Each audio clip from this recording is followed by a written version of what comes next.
Welcome, call this meeting to order for the October 21st, 2025, opening of closed session. Roll call, please.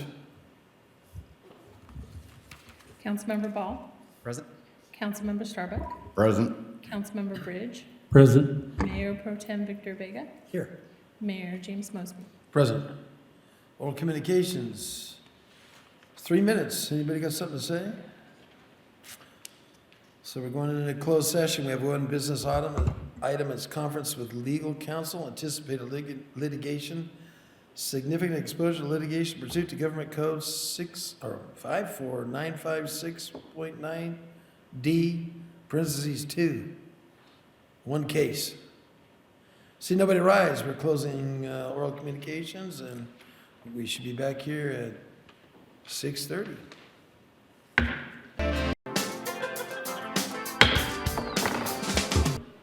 Guys, welcome back. Lompoc City Council meeting.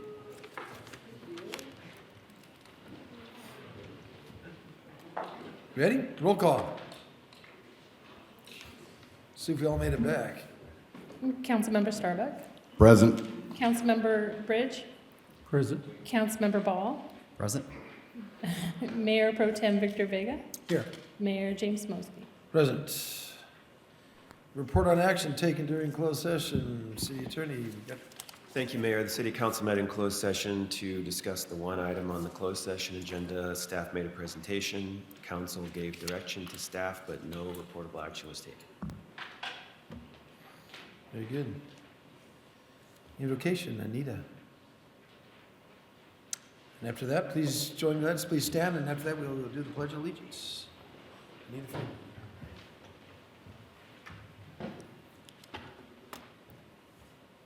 Praised are you, Lord our God, ruler of the universe, who has created us, sustained us, and enabled us to reach this evening. We thank you for the gifts you have given that allow us to serve our community. We ask your blessings for our city's leaders and advisors, and for all who exercise just and rightful authority. Grant them insights from your teachings that they may administer all affairs of our city wisely. Please grant to each of us vision, the vision to discern between what is right and what is wrong, to distinguish between stagnation and growth, the vision to see a challenge and transform it into opportunity for the community, the vision to be a beacon of light for all residents and see a bright future for Lompoc. And God, you also have given us hearts to love what we do, to love the people we serve, and to love and revere your holy name. Please keep within the hearts of all a steadfast purpose to work for the safeguarding of freedom, justice, and peace. Grant to all those here tonight such wisdom, integrity, and resolve that they may make the best decisions to lead our city. Blessed are you, Lord our God, to whom we offer our eternal thanks and praise. And let us say, Amen. Please join me in the Pledge of Allegiance. Ready? Begin. I pledge allegiance to the flag of the United States of America and to the republic for which it stands, one nation, under God, indivisible, with liberty and justice for all.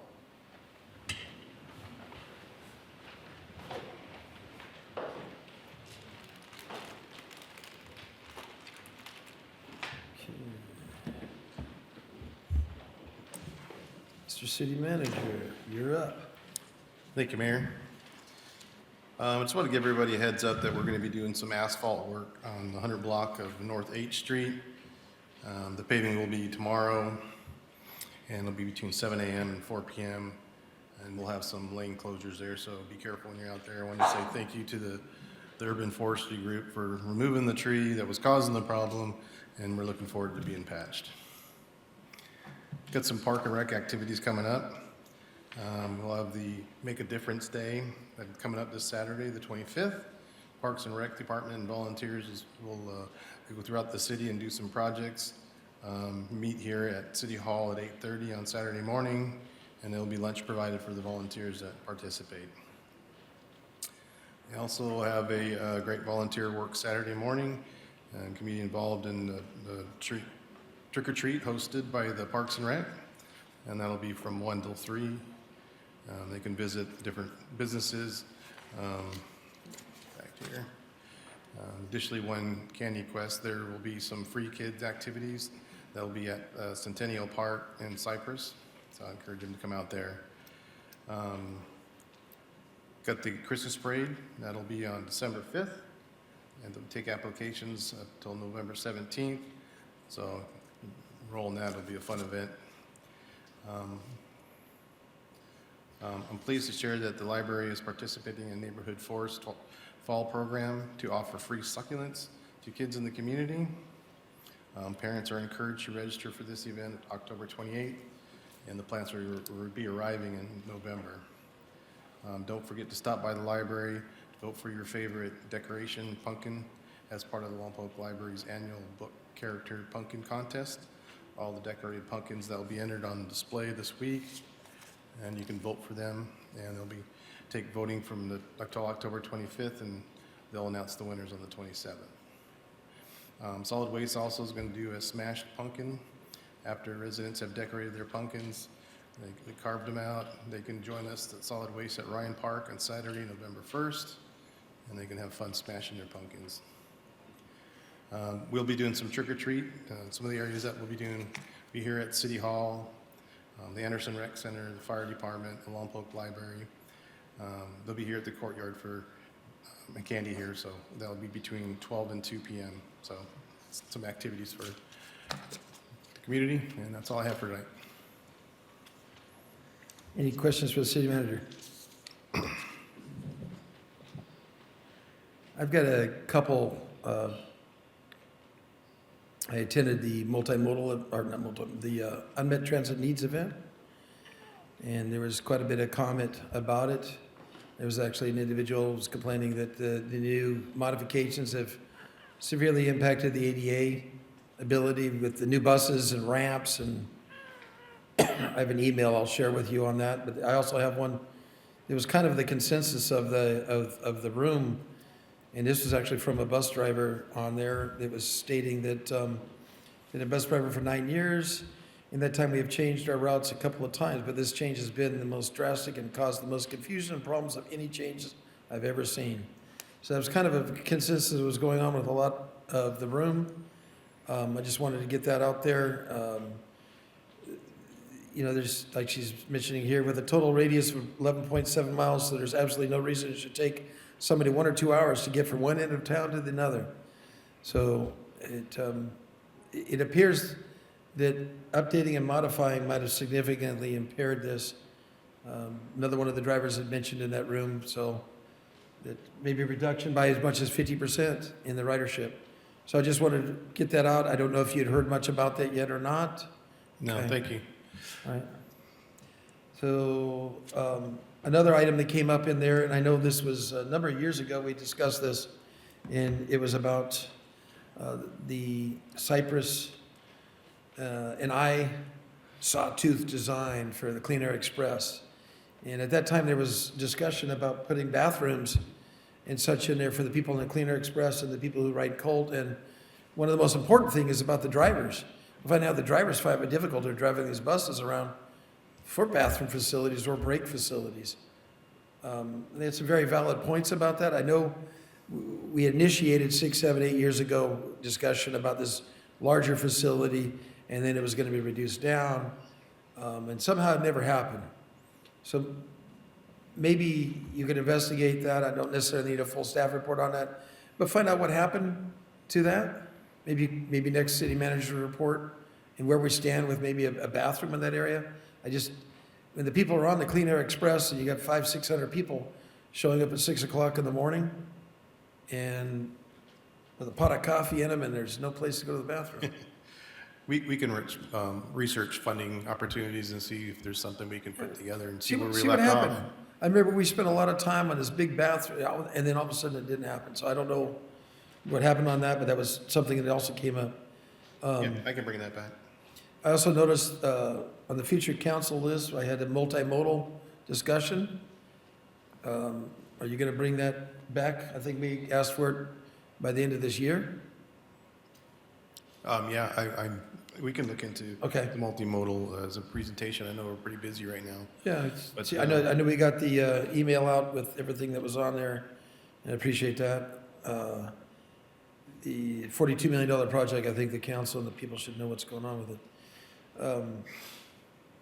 Another item that was brought to my attention, and I understand with you and for the rest of the council to see and hear, it was about a impact fee being imposed on Little Caesars of approximately street impact fee of $74,000. And it seems like there's a little gray area in between the application and our ordinance and whatever thing. And I appreciate you stepping up and getting it straightened out. But my question is to you is, are there more out there? Are there, in this transitional period, are there more things that we need to?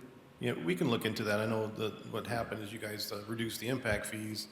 And when do you apply that impact fee? Is it when they applied for it, or is it when they get the certificate of occupancy? But we can look at our files and make sure we're being consistent across the board. Okay, and I appreciate that. I understand that you got the Little Scissors. They came to me at an event yelling at me or whatever, so anyhow. Thank you for fixing that, you and you too, Mario, back there as well. Thank you, guys. There's also something that we had approved back in 2020, and that's the notice of right to appeal. And this is chapter 132-020. And paraphrasing, basically anything that's brought forward that it has a level of appeal, and you have the ability to come before the council with these appeals. And I'm concerned that we're not advertising this as well, because I believe in the ordinance as well, we asked for that to be recognized to the people, that if there's a decision there that you find doesn't work for you, you have the ability to come before the council and appeal. And I'm just asking if we can do a better job of marketing that aspect. It's kind of like reading their Miranda rights, but we're letting them know that we have an appeals process, and we could maybe simply, just without me having to go through motions or everything, we could put a noticing up in that area that lets them know that they have the right to appeal according to this chapter. Yeah, we could do that. Maybe also make it part of the packet when they apply for planning stuff, that we can give them an extra sheet of paper, give them, that they know their rights. Yeah, that was the objective of that, and that way people come to me, they don't realize it was there, and not everybody sits down like I do and have fun reading this code all the time, but which gives me one more question, and maybe I know you're investigating a little bit, but I found out, and I've had a couple of people wondering what's going on, and this is the transition in the planning department, and just asking the question. I know that they've gone to all electronic plans, and I found there's a level of frustration going on, and like we talked, maybe more of the older people going, hey, what do I do? And then it's difficult too, because when you're out building something, electronic plans are difficult. So maybe you can give us a report back. Don't need a full staff report on what we're doing, and if we maybe have the ability to do a hybrid where they have their, as we transition more to electronic, some of the people, I noticed there's a huge stack of brand new plans in the dumpster, and I'm like, what happened here? City had sometime changed to electronic, so.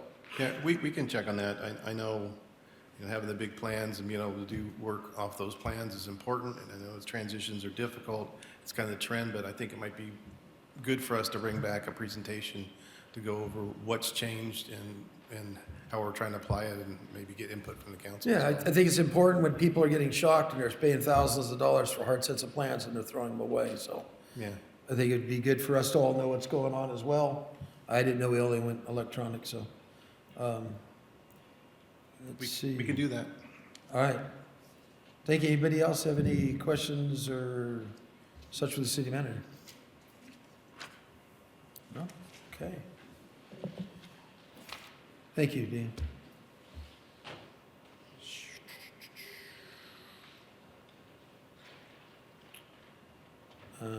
Let's see. Let's move on to public comment on consent calendar. You have 3 minutes to speak about the 5 items we have on consent calendar. Yeah, I'll read item number 1 is the ratification of expenditures. We have a payroll for $2.1 million, a voucher register September 15th to 19th of $1.069, another voucher register 22nd to the 26th of $2.4 million. Adoption of ordinance number 1733, parentheses 25, implementing housing element programs. Adoption of resolution 678325 approving a permit-ready ADU. That's a big one. A lot of people have been interested in that then. And number 4 is adoption of resolution number 6784, Prince 25, approving and authorizing the city manager to execute a contract with the county of Santa Barbara for the city of Lompoc to receive coastal resource mitigation fund grant funding for stormwater system full trash capture project. That's a fun one, right? Steven's here in the back for any questions on that. Number 5, approve an agreement with Lompoc Valley Medical Center for occupational medicine services.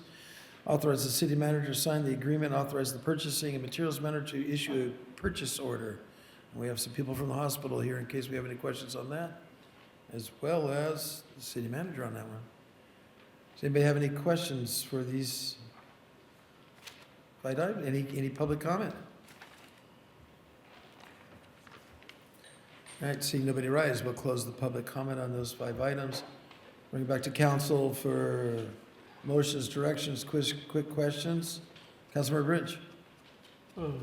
I would like the ADU one pulled and put at the end. Okay. He wants the ADU pulled, and any items that the council members pull will come separate discussion immediately before the second oral communications near the end of the meeting. So ADUs will come. Anybody, anything else? I had a couple quick questions or statements to made along with certain, so I noticed there wasn't a bid process on item number 5 with the hospital. Is there, maybe the city attorney could answer this, how this works?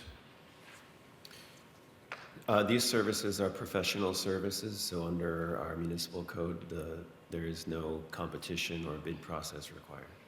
Okay, and the benefit from before, weren't we going to Santa Maria before? Mr. City Manager? Yeah, we used Santa Maria for quite a while, yeah. So we're shopping local. I think Gabe might be the best person to know who's are out to do those. You got what?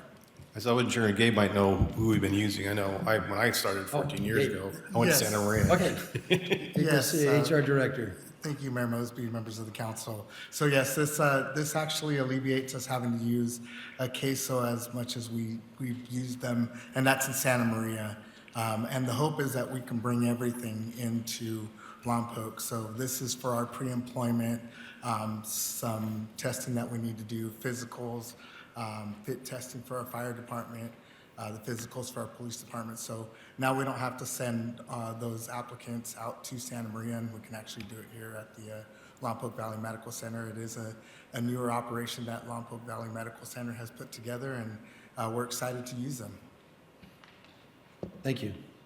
I had one quick statement, maybe on item number 4, that maybe we could investigate at a minor level about potentially, I know you're working on, Mr. Belli, on the percolation aspect, maybe percolation basins. I know it might be a little bit creative, maybe you can answer something quickly, but I know we have something, but I've just, if potentially we could, percolation become an item, and maybe we could investigate where we put in a percolation basin, collect the water, and maybe we can sell percolation credits. So some of these properties, some of our most valuable properties are open wide basins. In fact, there's one in front of the hospital, there's one in front of Home Depot.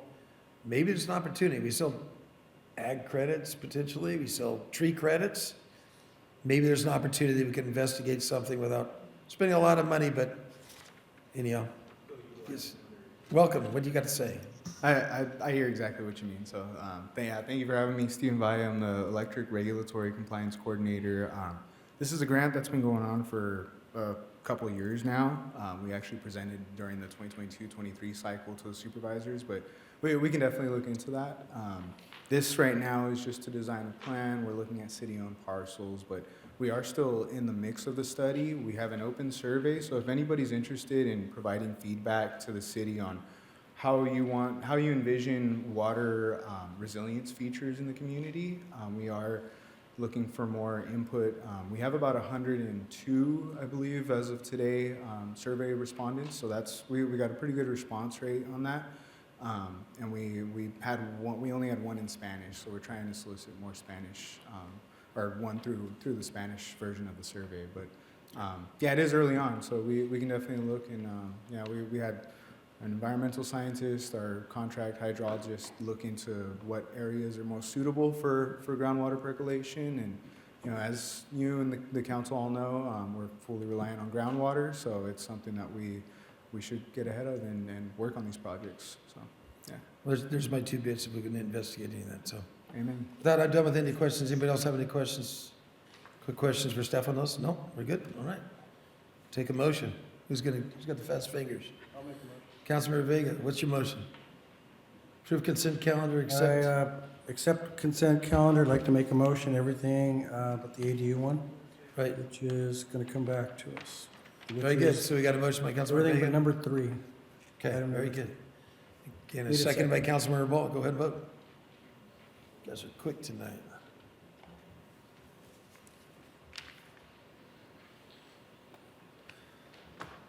And that passes 5-0. No staff presentations or announcements. Moves us on to the next. Oral communications. Yes, 3 minutes for oral communications.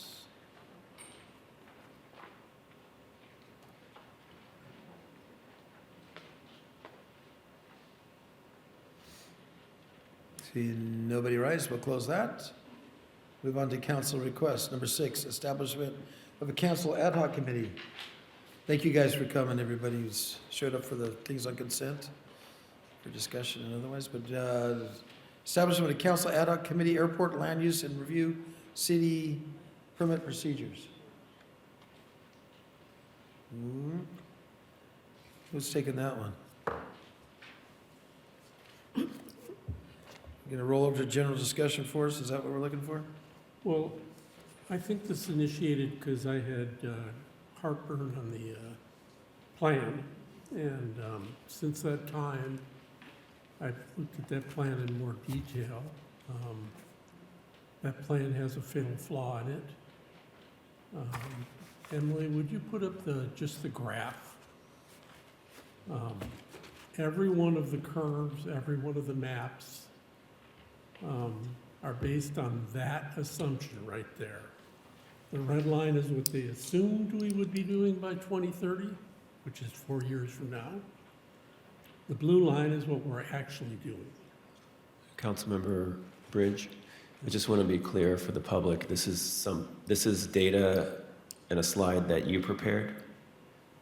This is data on a slide that I prepared from Okay. data in the airport plan and in the document we were looking to approve.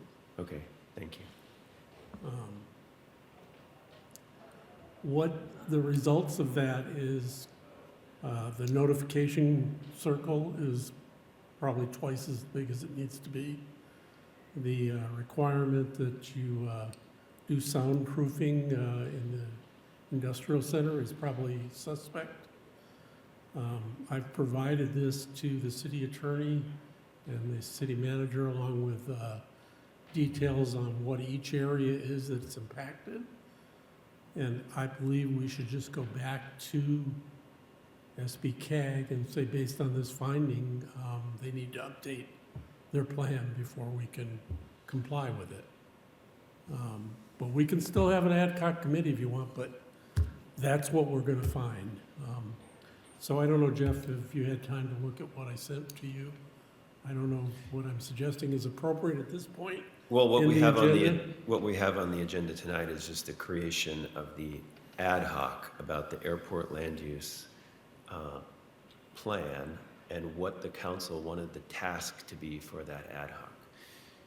So it wouldn't be appropriate to give staff direction to make any findings of disagreement with the airport land use plan tonight, but if you wanted to just not do the ad hoc, then we can bring the airport land use item back and then discuss it at.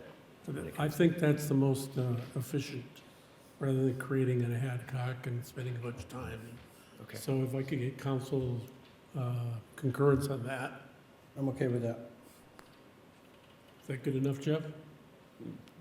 You Let me- just hold have on, one hold more, on. just have one Oh, I more. got- We're still, I got, You still got other people want to say something. oh, I apologize. You're all right. Councilor Starbuck. I was just going to mention, we've also got on that review of city permit procedures, something totally separate of airport land use. So we have an opportunity for an ad hoc on city permit procedures if we wanted to pursue that. That's correct. That was going to be the second ad hoc we're discussing on this item. So you're referencing 6A, which is in an A, right? Well, again, I'm happy to have an ad hoc committee on that. I am working with the city manager to try to get permit reports. So if anybody'd like to join in that effort, we could certainly create an ad hoc committee on that.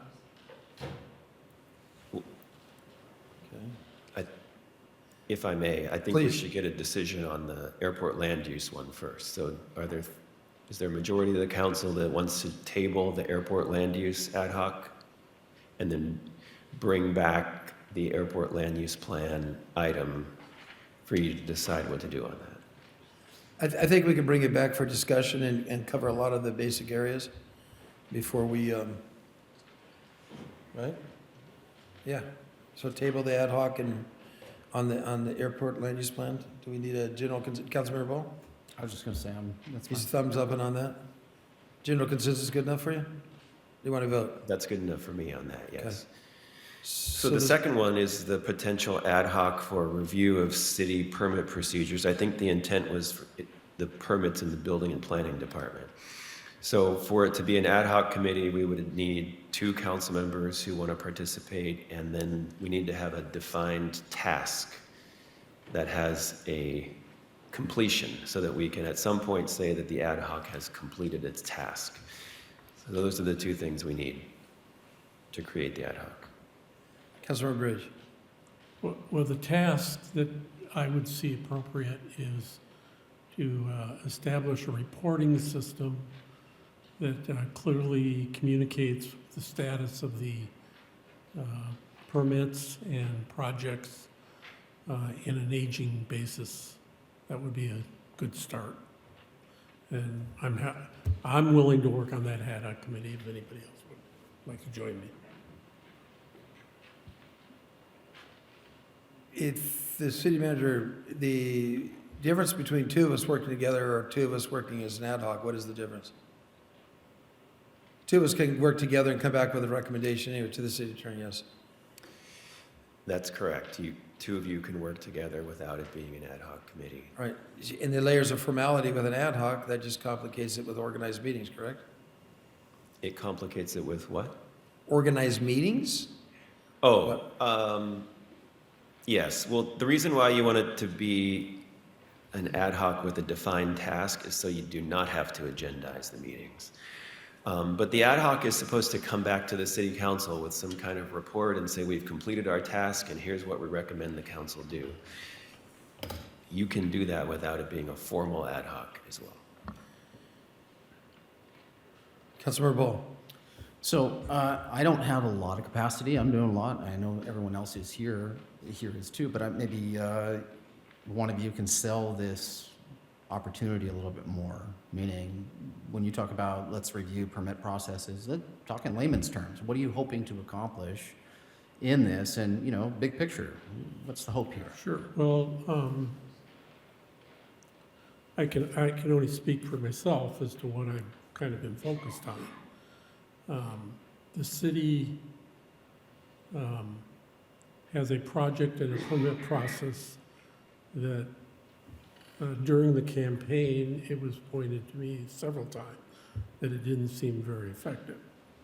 Initial investigation by me has found that the reporting may be a little lacking, so I can't really make that determination. It could be perfect.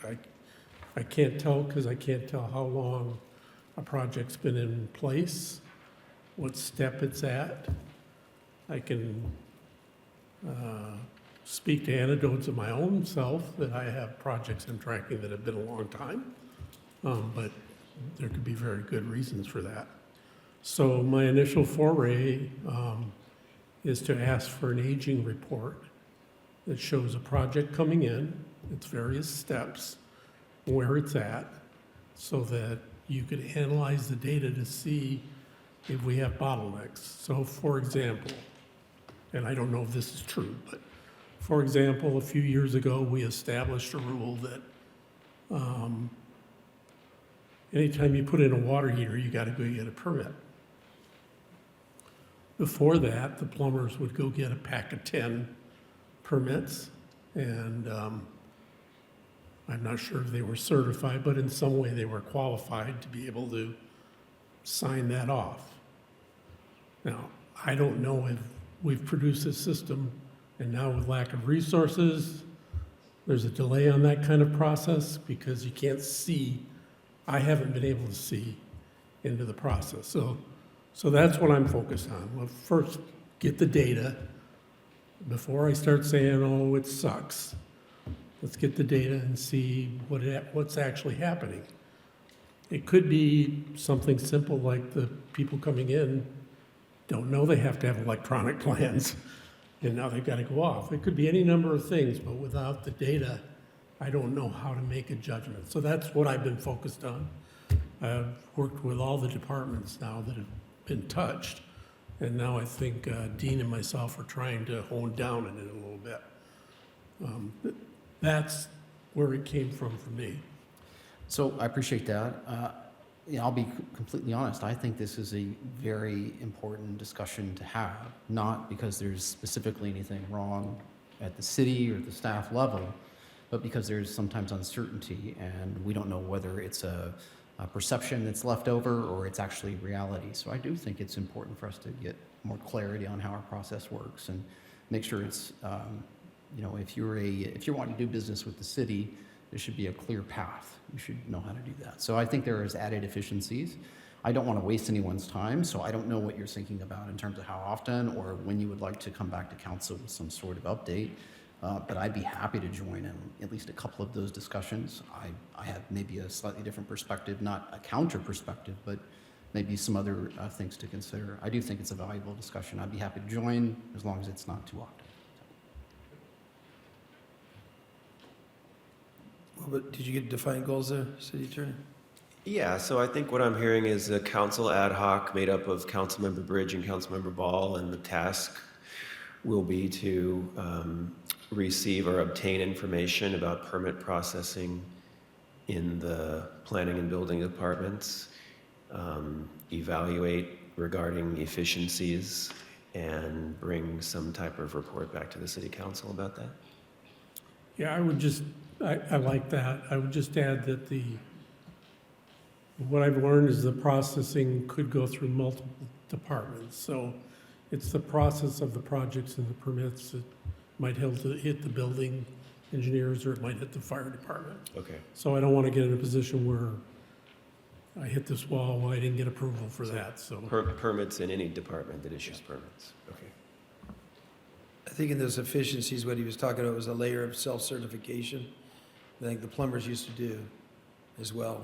I think that was That might, part of what he was talking about, so maybe, obviously, yeah.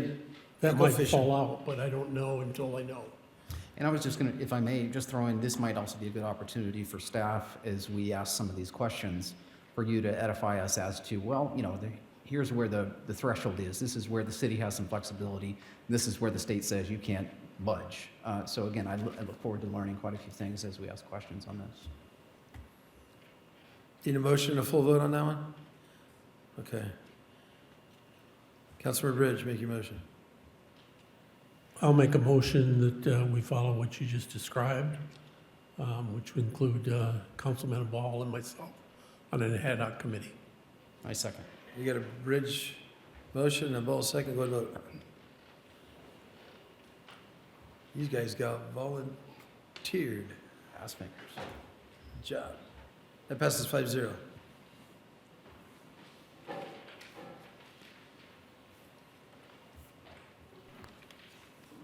right.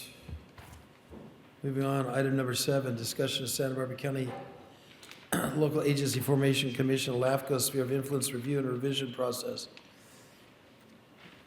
Do you have something to bring to us, Mr. Stones, on this? Are you here for questions and answers?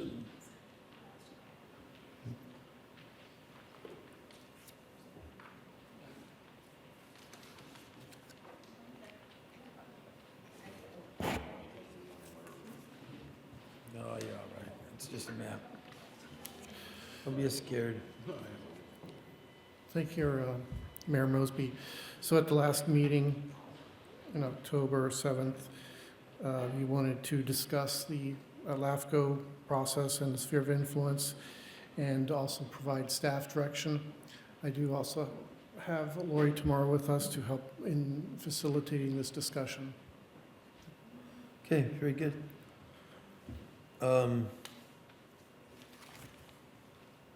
Should we enter the discussion before I go to public comment? What should I do on this, City Attorney?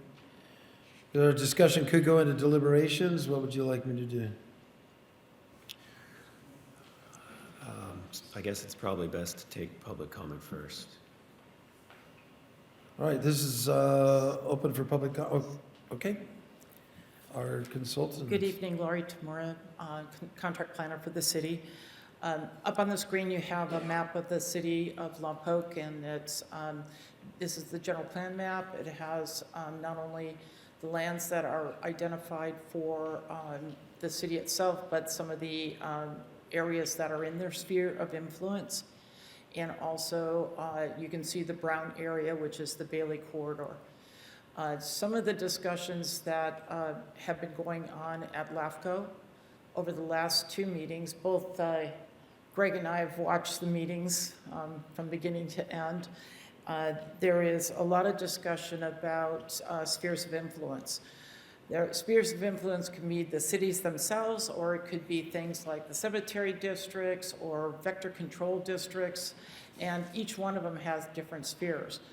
What LAFCO is looking at right now is how do we communicate to the cities on the existing spheres that each one of the city jurisdictions have that haven't been incorporated yet into the city boundaries, and also what is the plan for the growth within each one of the cities for future development.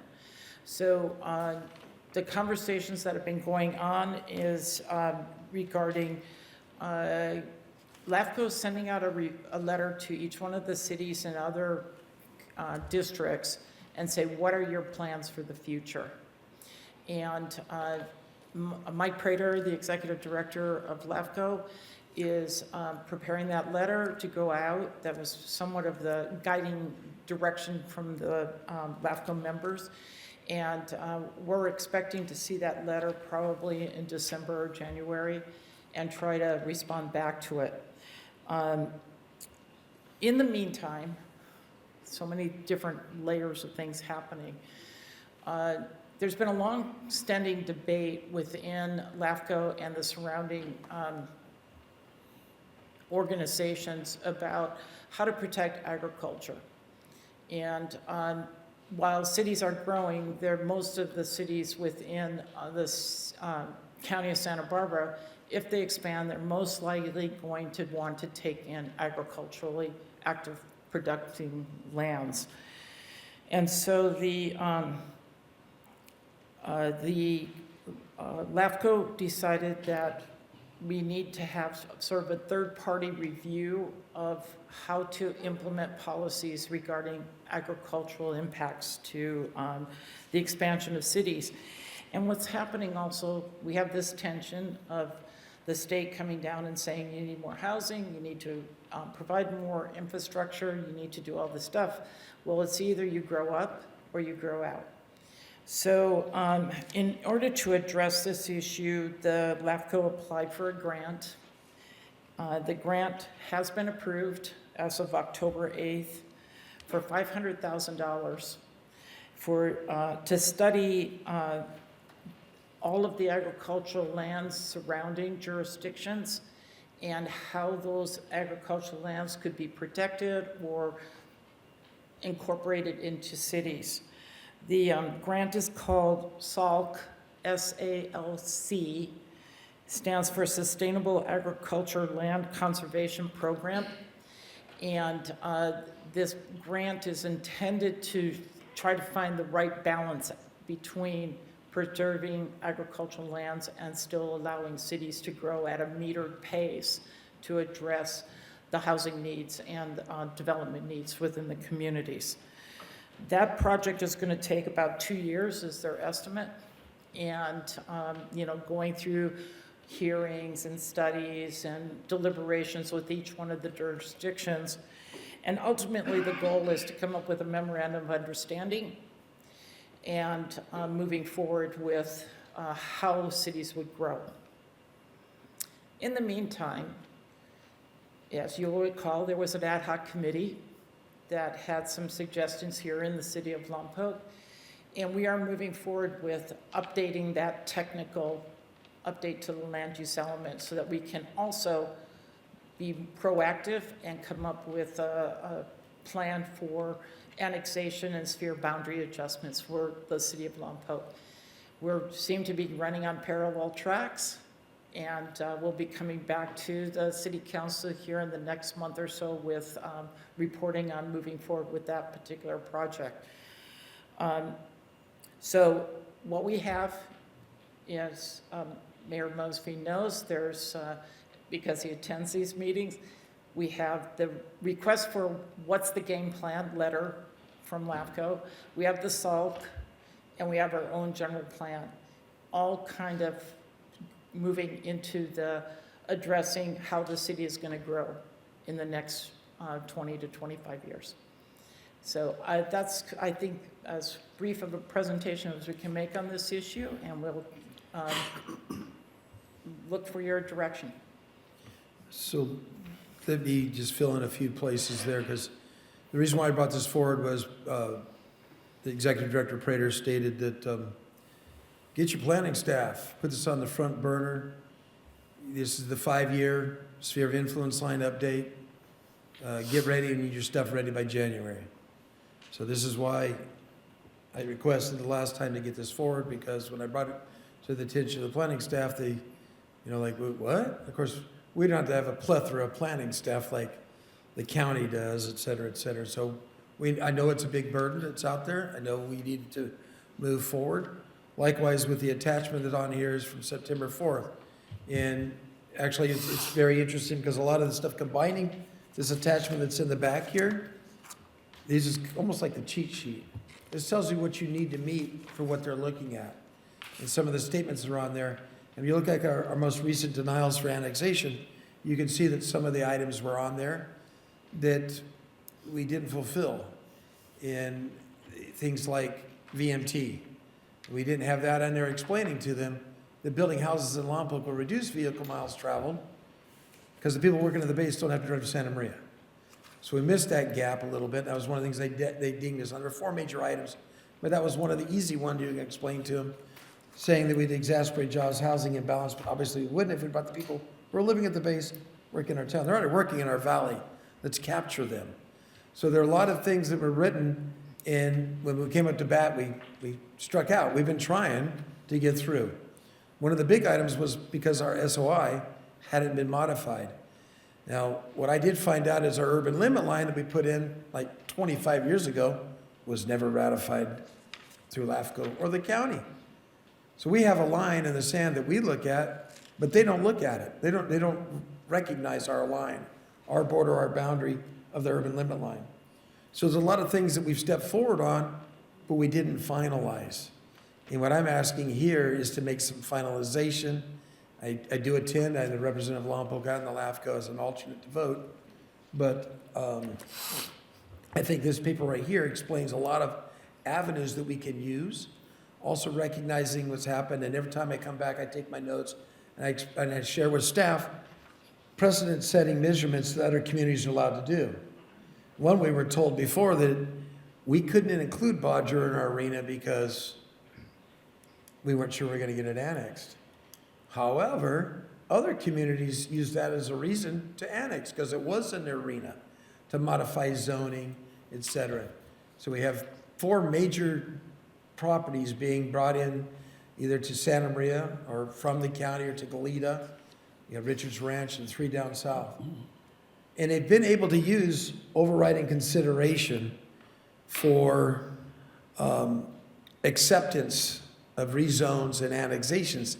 The overriding consideration to meet RHNA's needs, the Regional Housing Needs Analysis needs. So the overriding consideration to build housing trumps the protectionism of agriculture. And statements like that were made, which can work to our advantage, because we know not only this set, we're going to have difficulty fulfilling all of our RHNA, like everybody's going to, but in a few more years, we're going to have to be ready for more. So we need to get our stuff ready, and we need to use the same attitude and language that has happened in multiple meetings and use it to our advantage to get past, for some reason, they're all protecting our ag. You look what Santa Maria's done. Look what Goleta's done. What happened to their lemon orchards and avocado orchards? So what I'm looking at trying to do here is to line up measurements. There's also the map behind them that you can easily see the urban limit lines and stuff. I don't know if you guys need to bring it on. We got these maps are all over City Hall. We all look at the yellow lines in the sand that we have out there. But these are lines that the county doesn't recognize. And I think there's a lot of leverage that we have now. The time is ripe. And we need to go and parlay some movements forward. And I have a lot of suggestions in what I've seen happening at these meetings. And along with this, I'll just call it the cheat sheet from the executive director. On the LAFCO, there's a lot of things that talk about in here, and overriding consideration for these movements can line up what a lot of we've been doing. Like, how about keeping everybody as the 93436? How about everybody we're providing services to, whether it's wastewater services or otherwise? Or how about just a simple fact, land that we own should be inside our sphere of influence? We own it.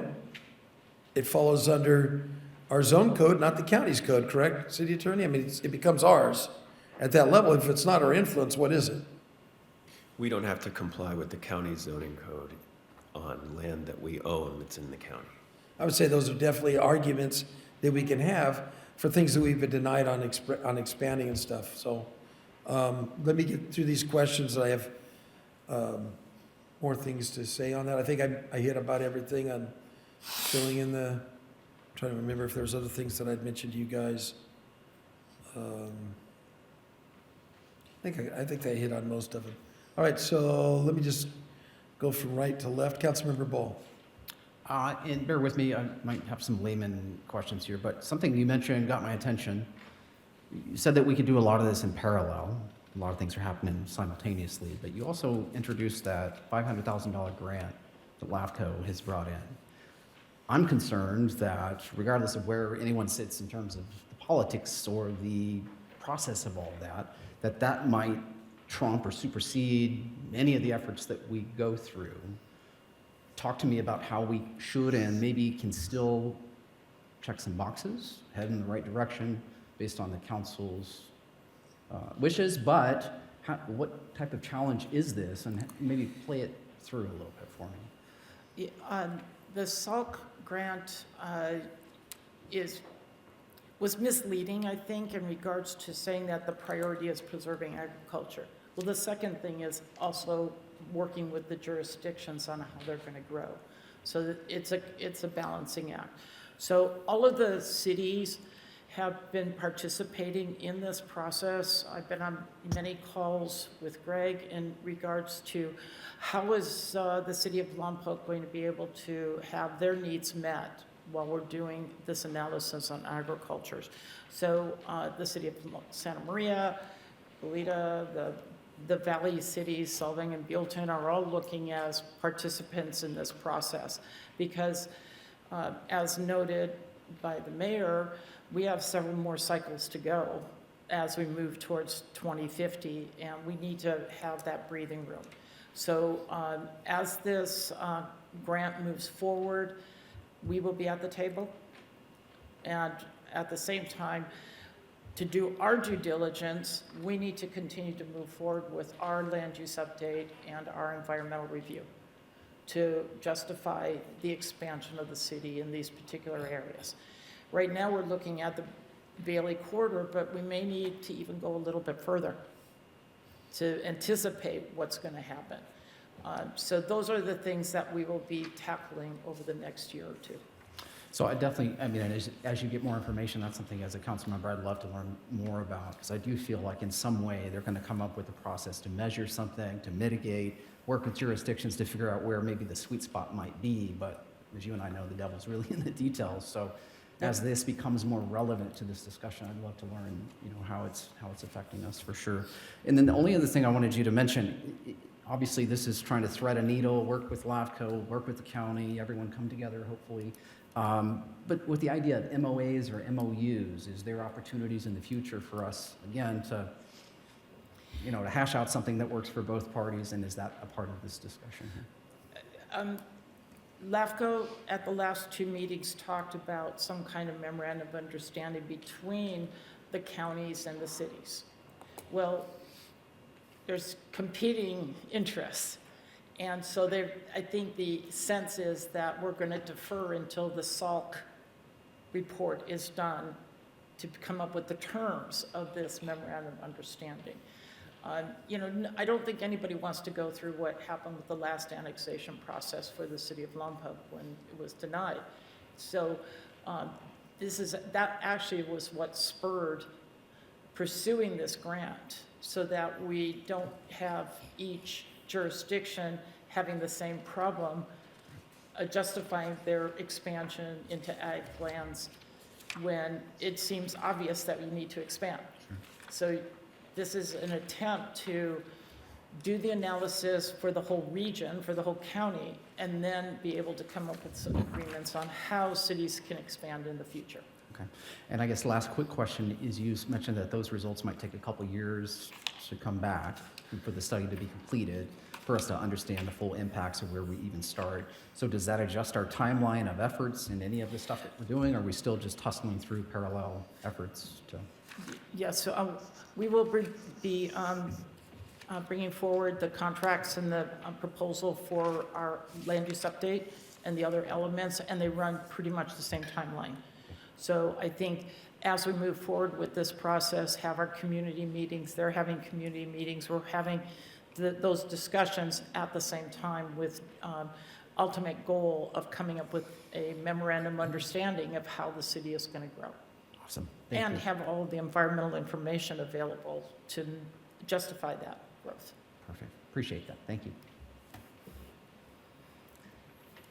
So one of the things as well is, this was the once every 5 years, we have the opportunity that LAFCO is updating the sphere of influence line. So that's why this is modified a little different than waiting for a timeline. At any time, you can move forward with this, but this is the once every 5-year process. In all my time dealing with the council in 16 years, and not being on, but over and observing, I don't think the city's ever stepped into the once every 5-year SOI update. And so this gives us an opportunity. That's what we're trying to do here. So in line with all the other things that are coming down the road, yes, those are coming down the road, but the request was by the executive officer was that we get our thing in. So that's why I made the recommendation to bring this forward. Councilmember Starbuck. Just a couple of things. There's a rule. Of course, LAFCO doesn't, they go by their own rules, but it's an easy rule. Counties get smaller, cities get bigger, except us. I tell you, you look at the Bailey corridor here, it's common sense. It's surrounded on 3 sides. There's a school.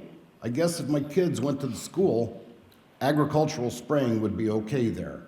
They don't recognize this. This has been going on almost 50 years, this annexation out there. It used to be Area 23. We've redacted our urban limit line from Surf Beach to V Street in this period. I just have such a hard time with this that it should be common sense. You know, when was the last time you saw a new homes in Lompoc sign? This is one on Highway 1 out here, and Ocean is the first one in decades. We actually have a little space that we're allowed to build some homes. I'll use Santa Maria for an example. How many acres of agricultural land did the Enos project? Several hundred. We're looking for, 105 acres, less than 4% of the agricultural land. This is purely political and directed at us. And Can't convince me otherwise. Okay, Councilmember Bridge. I have three items. One is, I find it kind of offensive that the county, the reason we got turned down last time was for ag land. And the implication was the county was a better steward than we are. And Bodger shows that they weren't. They lost that fight themselves. So this idea that because you're a county, you somehow think ag's more valuable than a city, I don't think that's necessarily true. So if we get the opportunity, we ought to push that. The second point I'd like to make, and I share this because you guys, I think you're going into negotiations. This looks like a giant negotiation to me.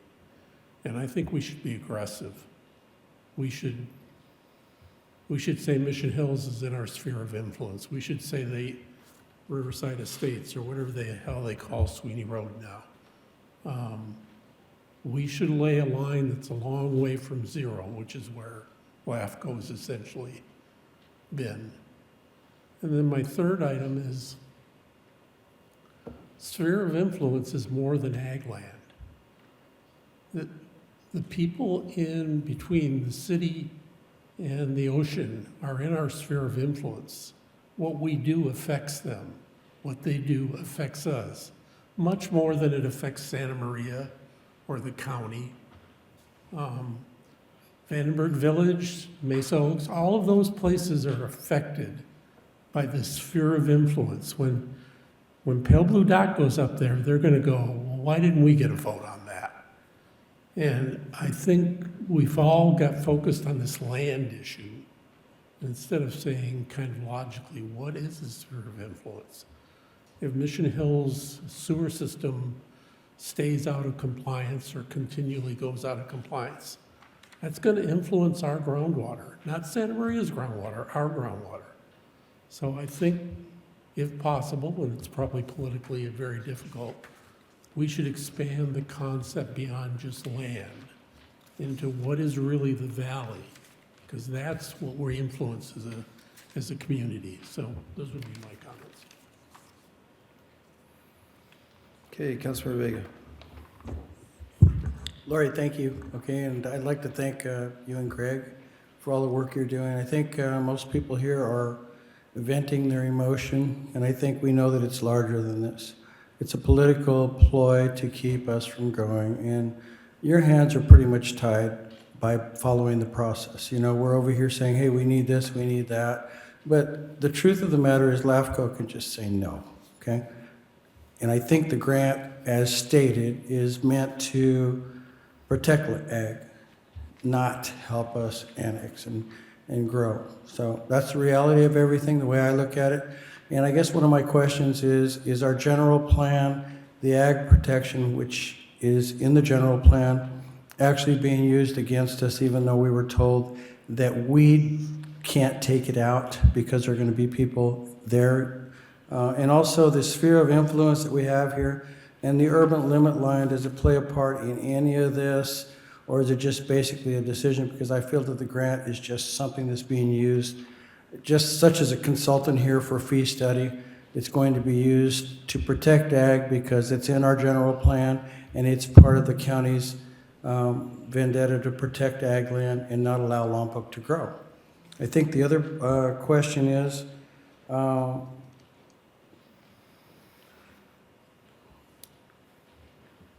I think you have exhausted everything that you can so far. I think your experience and all of what you're doing is basically, I don't think that you're looking for new ideas or ways to go. I think instead of venting emotion, I'm just wondering, where do we go from here? You know, is it going to be a process where 5 years from now they're just going to say no? Because, you know, we're thinking that common sense prevails, okay? And I see the state, the way they're doing the RENA numbers and they're doing the housing element, which is allowing or forcing us to go up to another story and to go up. We're being pushed into it because we were told we didn't even have a choice. is part of our influence. So maybe you could give us a little insight and see if I'm way off on this, or if this is just exactly what I stated, because I think you guys are just right in the middle of the sandwich. I can Please. respond. Yeah, I'd like to hear you just say where we're at, Yeah. where we're going. I don't think you need new ideas and you don't need a lot of emotion here. I think we just need to know where we're at. This is a business decision, and where is it? Is the county, I think the other question is, has the county been, when we go through this process, the county always looks for cost sharing, tax sharing. Has all this been utilized, or are we not there yet in our application to say what's in it for them?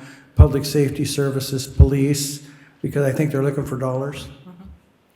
So the process that we're advocating to move forward with is the update to the general plan, and it's a concurrent sphere of influence and annexation process.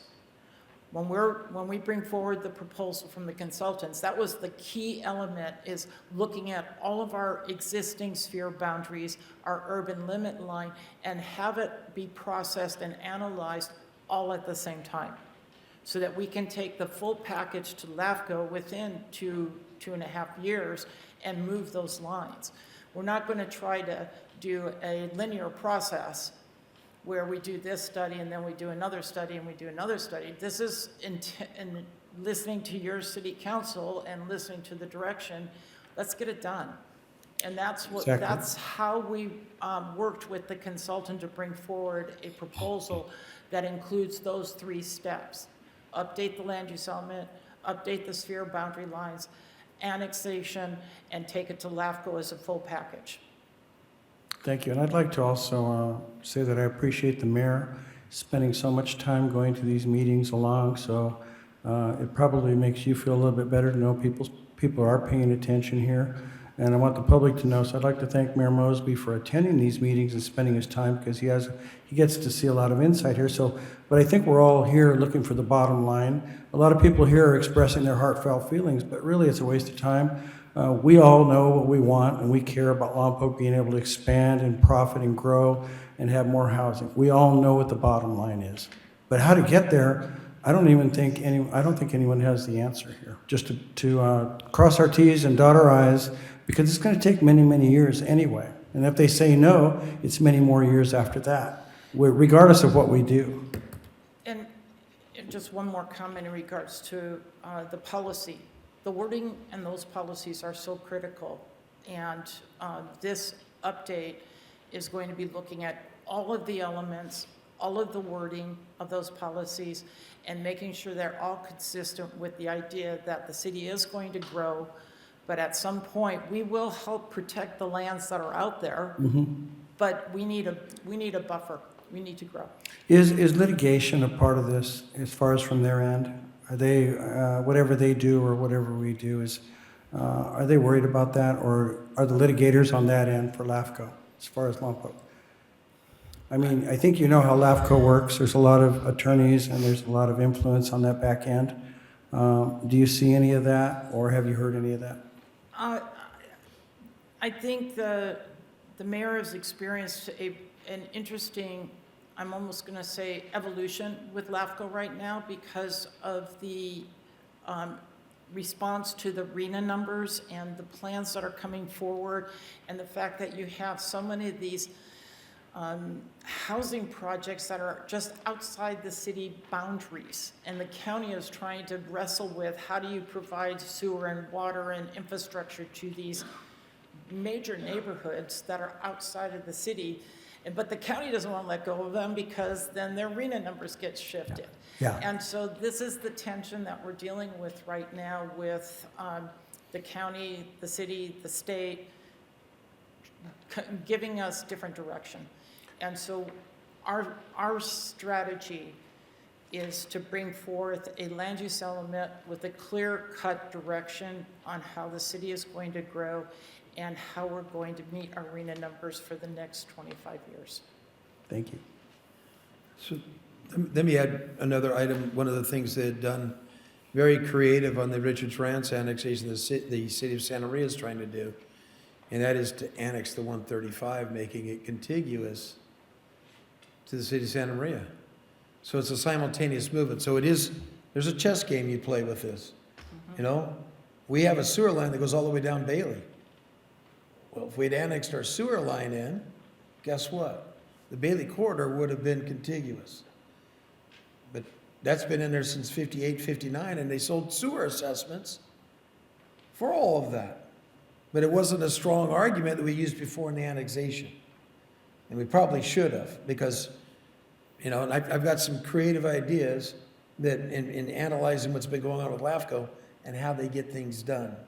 And that's one of the ways they do that with that Richards Ranch. I don't know if it was that part of your strategy over there to annex the 135, annex a highway in, and I'm just going to say no to you annexing a road in. Well, guess what? Now the land's next to you and you're okay. Gotcha. Right? So there are strategies that we have here. We go to Councilmember Ball. All right. First of all, I want to say thank you to everyone here for your patience. This is a discussion. This is just one item. There's a couple more items that deserve your attention too. But Mr. Bridge, you brought something up, and you teed it up, so I'm just going to go for it. And forgive me to some of my neighbors and people in the valley. I'm probably going to give you a little bit of heartburn, but I'm going to say it, and I feel strongly about this. And only the reason I'm saying this is because we're talking about sphere of influence, generally speaking, big picture. So for me, for years, it's annoyed me that so many people live outside of our city. On their envelope, it says Lompoc, California. They have no right to vote in our city. They have no ability to impact our city. So they sit on the sidelines, but when they put a return address, it says Lompoc. So a couple of things I'm just throwing out there. Yeah, you want to argue about Bailey for another 50 years? Sure. But in my head, and obviously I don't know as much as some people that have been doing this for years, but I see an opportunity eventually, if Lompoc could get its stuff together, we could be the Lompoc Valley. We would change demographically. We would have a higher median income. We would invite more businesses and job opportunities to come here. We talk about RENA numbers and the county not wanting to lose RENA numbers. Well, what would happen if their population actually went down?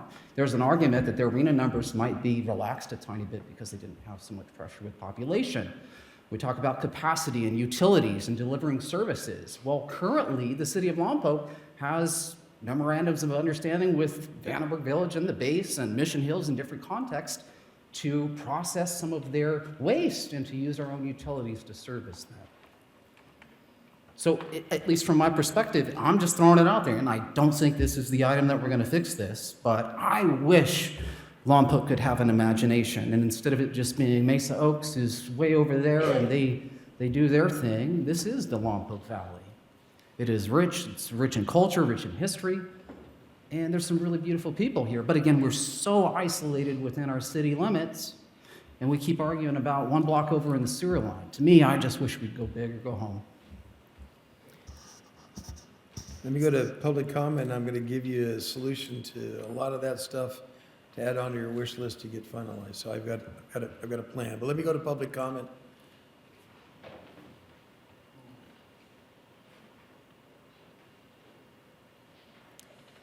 Good evening. My name is Alexis Otero, and just my public comment regarding this item is that the proposed housing within the urban limit lines needs to be housing our citizens can afford. It doesn't really matter to the town if new housing is being developed if nobody can afford to live there.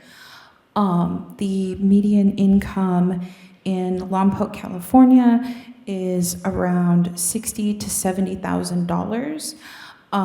And based on the current going rate of a mortgage here in California, with like interest rates and stuff, that income could only afford a mortgage between $180,000 and $350,000.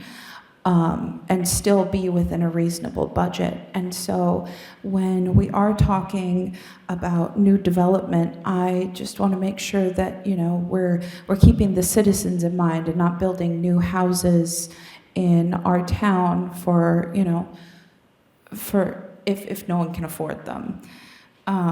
Secondly, we are a longtime agricultural community, and while I am definitely in support of new houses being built and these new developments, I'm hoping that the city council can find a way to build these new, work out these new development projects while still respecting our history and preserving agricultural land for future generations of farmers.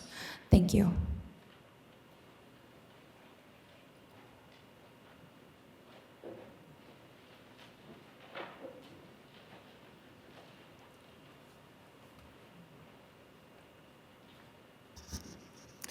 Karen Hallenstein. I am Coast Audits on YouTube. So I wholeheartedly support what you said, Jeremy. I believe personally that we should be having a very aggressive city limit expansion because we need it. And also it would solve one of the problems that we have. It's an historic problem, but it's also an emerging problem with the commercial farming, the non-organic, the toxic pesticide farming that's actually encroaching upon people's homes. And I actually started doing like a survey of the friends I know who live on the west end of town. And there's been a lot of cancer because of that edge. If we expand our city limits, then we could actually have policies and ordinances that deal with, demanding organic farming within our communities, which is something that we should be already doing. So we should be very aggressively fighting for that. And then instead of utilizing our city attorney to attack disadvantaged citizens inside our community, our city attorney should be studying what the county's been doing with the money that they've been stealing from us, because they've been doing a lot of illegal stuff with it and giving it away in settlements that are not necessary. So we really need to kind of change our focus instead of thinking so little inside the box. Let's expand it and see where we can really expand our footprint. This is our valley. We're here, and we need to keep our resources here. Thank you.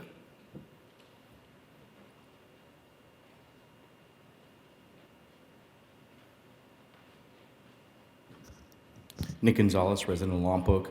I would concur with Mr. Ball. I concur with the mayor, with the councilman.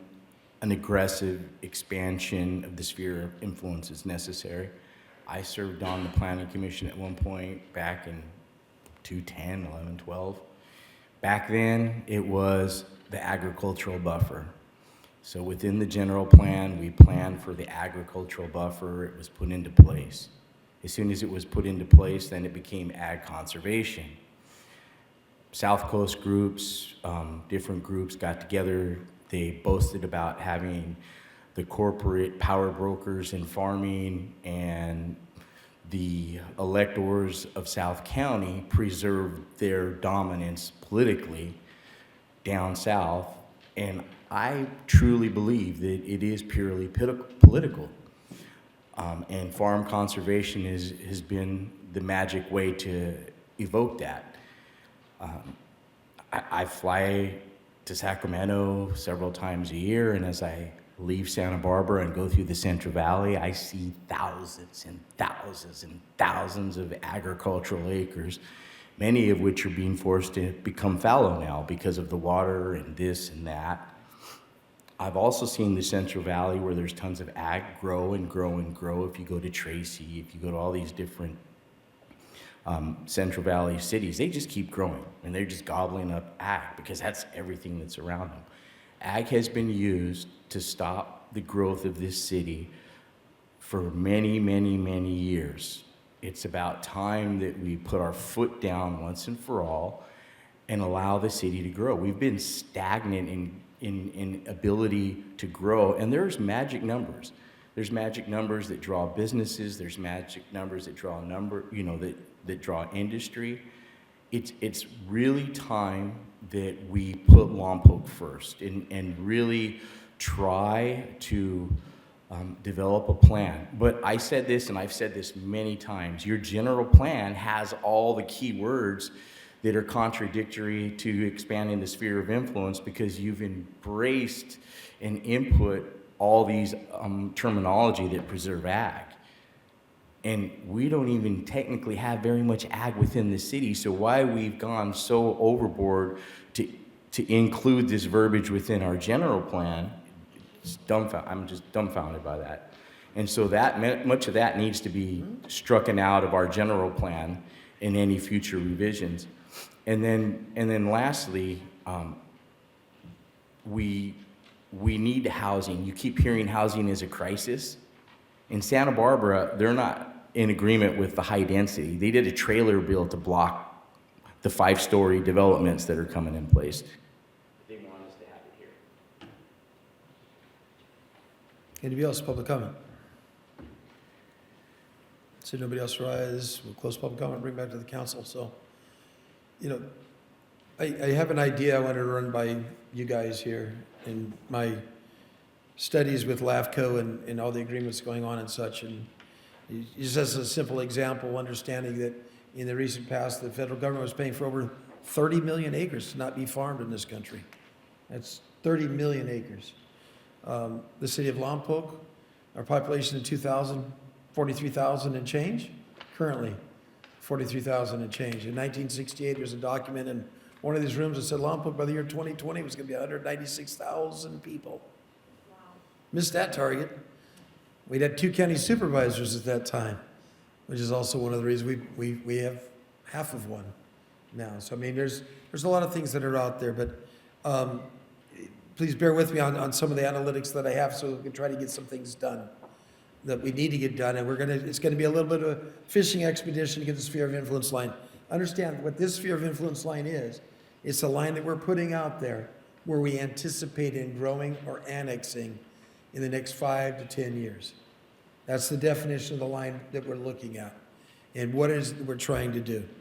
So what my recommendation is, so I'm going to roll it up in kind of a motion as well as a recommendation to staff to move forward with this letter to LAFCO to line with what they're asking for.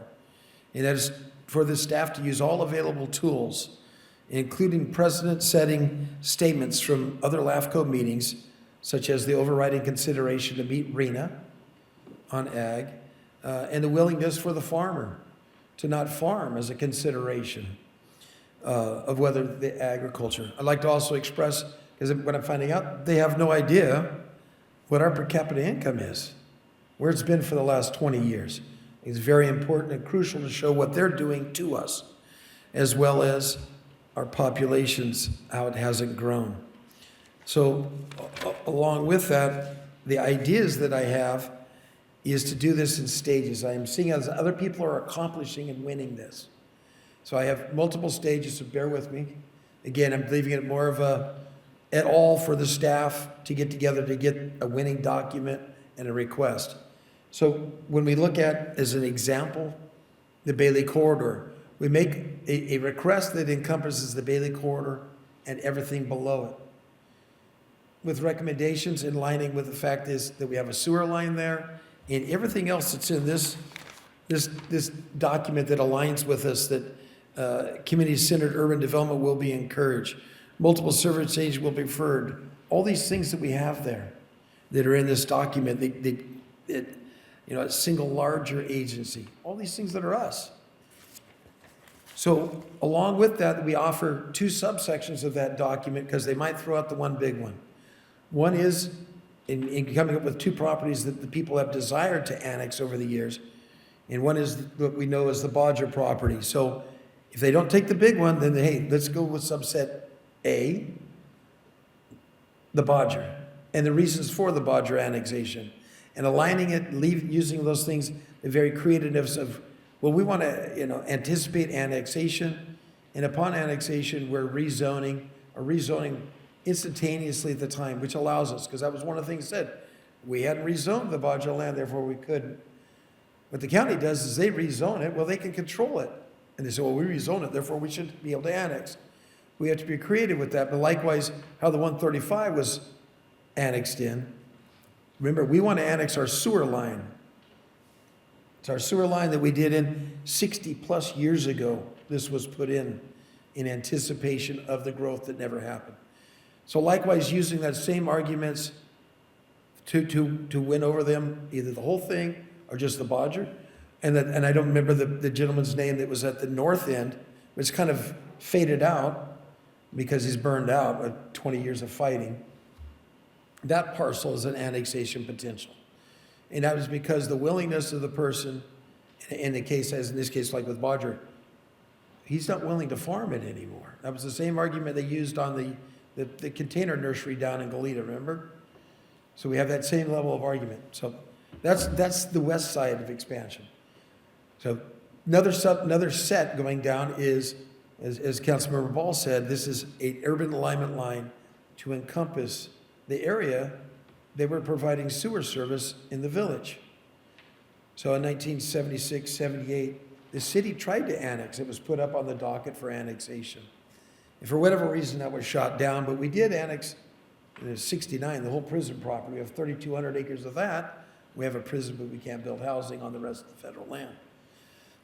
But creativity with the sphere of influence line going around, using the same arguments that are in this document from September 4th, around the village property, recognizing, we're taking their sewer. We should have it, and we have all the abilities to provide the utility services. They're in the 93436. They are a part of our community. We provide the recreational opportunities for that area, a large part of it. And we don't get compensated because it was anticipated when Lompoc was growing. That was, and if you look at the 1958 zone code maps and 59 maps, you will see that that was the anticipated part that was going to be Lompoc. That's why we put a regional facility in for the sewer and take their waste. So using that connectivity for that argument for the sphere of influence, again, another subset on that is there has been a request for us to provide or investigate providing the sewer service to Mission Hills and Vanderbilt Village.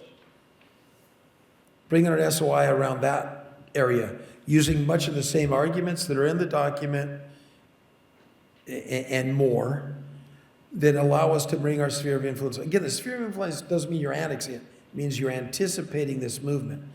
And they're wanting sewer. I don't think we should be providing sewer to places that aren't inside the city limit, that aren't annexed. The federal property is a whole different deal. But I think we should have that same argument. So again, another request, another subsection, another something for them to accept or deny us. But we know that community up there should have more representation than a small percentage vote for one county supervisor.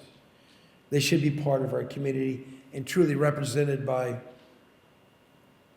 the city of Lompoc and given the right to vote for the things that are going on that are definitely in effect. And using all the arguments again in this September 4th document and others that were brought forward in previous meetings. So that brings me to another subcategory of a request, and that is, I think, any land that the city owns that's outside the city limits of Lompoc, generally speaking, and in generality, is that land not inside our influence? Is that not part, as the city attorney says, our zoning and such applies to the lands we own, not to the county? Those lands, without a doubt, should be inside our SOI. We own it. We're influenced by it, but there's things that are limitations because it's not ours. It's not inside this land in the sand that says eventually we're going to annex. But as we have minimized the ability for our police to patrol these, we are limited. They have to call the sheriff for help on land we own. That doesn't make any sense. I suppose using those level of arguments that are in here as well when it talks about, a single larger agency and responses and all that, for why that line in the sand that is our urban limit line that was on that map that's over there, that I was always thinking that that was already approved by the county and LAFCO. Never was. That urban limit line that we have out there was not recognized and followed up. So the SOI line going around properties in general that we own. And I think that only makes sense. It's ours, it should be our influence. So I think I got everything without getting in trouble, right, Mr. Attorney?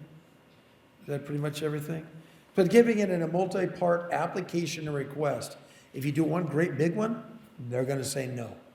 If we take it and then subsect it, and if we get one of the, and I shouldn't say this because they might be listening, but if we get one of the 10 requests or whatever it divides into, we've won. But we know that we know when, you know, like Riverbend Park, we're providing everything for that. Why isn't that? A lot of people don't know that the soccer fields down there aren't inside our city limits. Why not? So, anyhow, that's kind of my motion in a nutshell. I think I hit upon everything. Did I get everything? Should I say et al. Or whatever else to add on top of that, or what? City Attorney? I think that was pretty comprehensive.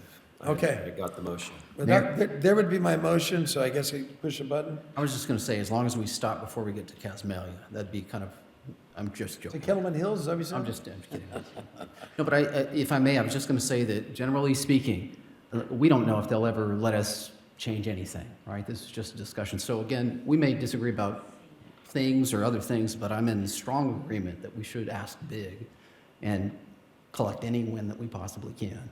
My fear is that if we keep our ask small, we spend another 20, 30, 60 years watching a sewer line get old. So again, let's at least ask for it. They can always say no, and at least we tried. Right, there's a first and a second. Motion by myself and a second by Councilman Starbuck. Go ahead and vote.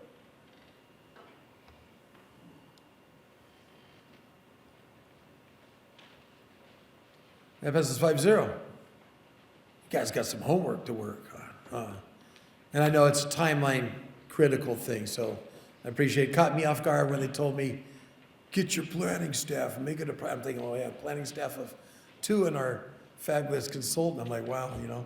Of course, the county, they have what? How many people in their plant? 30? You know, so anyhow, more? Yeah. We know they line things up too, but thank you guys. I know there's work in front of us to do that, but let's let the people out there who are working in our valley know. And one of the, you know, that we're open for business and we're trying to get housing for them.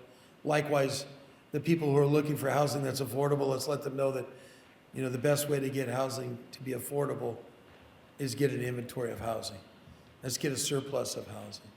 And right now, when we were running for a while, they're at 0% vacancy rate. There's nothing out there. We know that. So the way we can get it, I mean, you already saw the rental rates in Santa Maria drop 12% because of what's going on and things are opening up in that area in 1 year. They're rated number 4 in the country with this thing. I don't want people to lose their tail, but this is how we get the machine moving. 2 single-family houses last year. We're on track to do a lot more this year and a lot to be more, so lets people know that we're open for business. And thank you guys for the support on that one. All right, moves us on to item number 8, correct? Mr. City Attorney, you're up.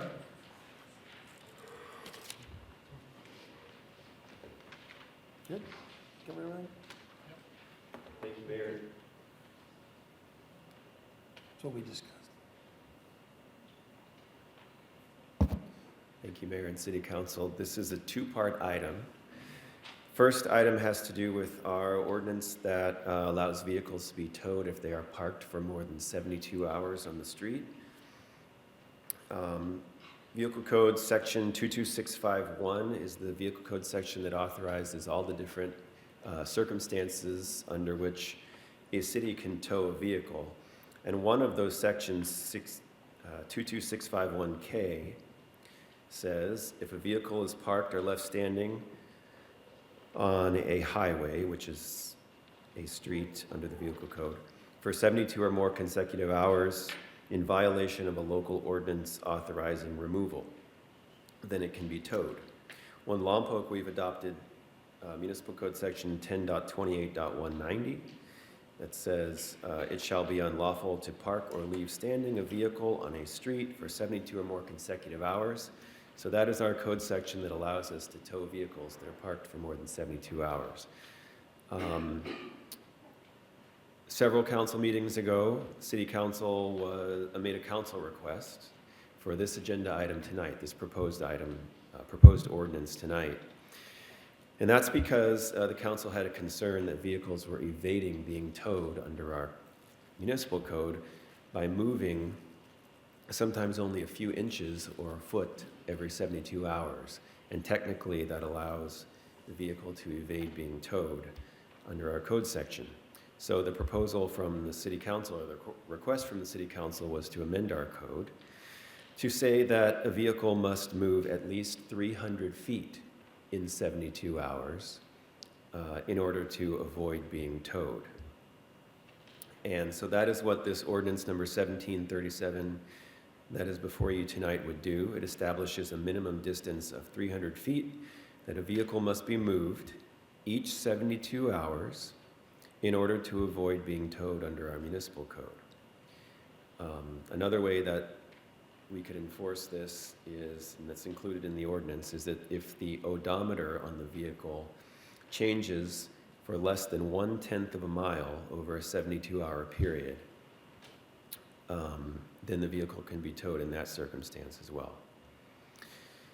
So that's part one that's before you tonight. That's the first ordinance. The second ordinance that's before you tonight is due to another council request. You requested this be brought back at the same time at this meeting tonight. And that has to do with our ordinance that makes it illegal to use a vehicle for residential purpose overnight in the city, on any street, in any city street or alley, or city-owned parking area. It is currently illegal to use a vehicle for residential purposes, i.e. sleeping.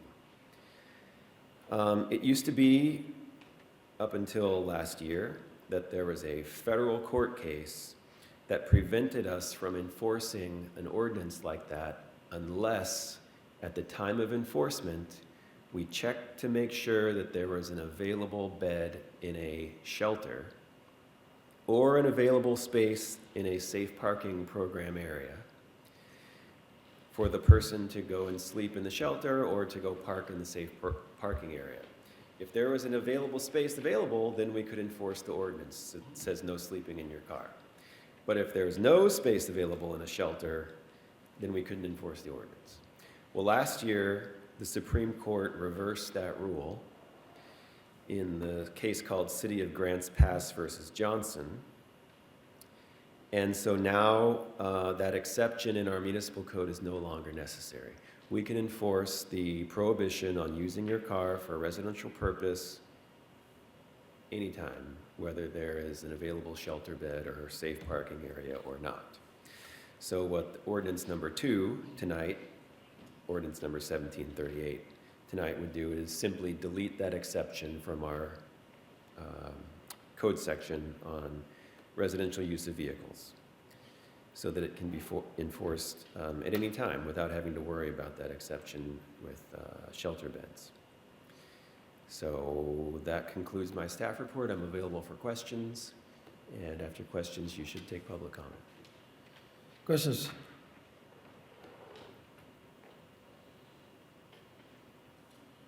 So I have a quick question. I'm not sure you get a clear answer maybe from you or Captain Arias. Are we talking about, now correct me if I'm wrong, some of the worst cases that are out there right now? Are we talking about people still living in some of these vehicles, or are some of these just abandoned? I've heard a little bit. The first part of the ordinance deals with predominantly abandoned vehicles that are creating safety hazards on the street, creating trash, building up dangerous situations, hazardous situations, and not being functional vehicles. Thank you for that. That's all I had for the moment. Yep. Good. You get off easy tonight. All right, let me open this up to public comment, and then we'll come back to you to finalize deliberations. Any public comment on this one?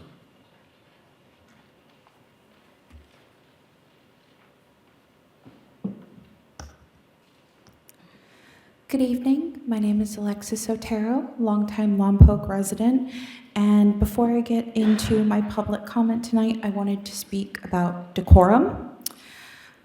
This body has a very openly hostile attitude towards the members of our community who are unhoused. They are demonized and disparaged on the dais, as they have been in previous sessions, and used as props online to boost social media posts. The homeless in our community are human beings, deserving of human decency and human grace and human compassion and human patience. Everyone should treat our houseless population with empathy. Those in power should seek to improve the lives of all those in their community. When this body disparages our unhoused community members, it fills me with a deep sense of shame as a citizen. As our role models, you must be better. Which brings me to my topic of interest tonight, the new ordinances.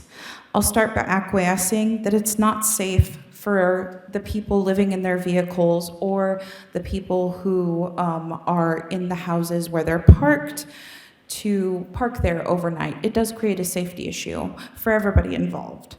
But it's not enough just to boot the people living in those vehicles without a place to go. We need to also, in addition to introducing these ordinances, expand services, make more safe parking areas in town for those displaced by these new ordinances. Maybe even introducing a shelter so that way these people don't have to sleep in their cars during the seasons. They have somewhere warm and safe to lay their heads at night. The safe parking program is good, but it's only a start. The city should be working to help these people off the streets and onto their feet again. The majority of unhoused folks here in Lompoc are Lompoc-born people who have fallen through the cracks. It is the responsibility of this body and of the city that all of its citizens are treated with dignity. When we support the most vulnerable in our community, the entire community is made better. It's not about what's legal, it's about what's right. Thank you for your time. I hope you take my words to heart.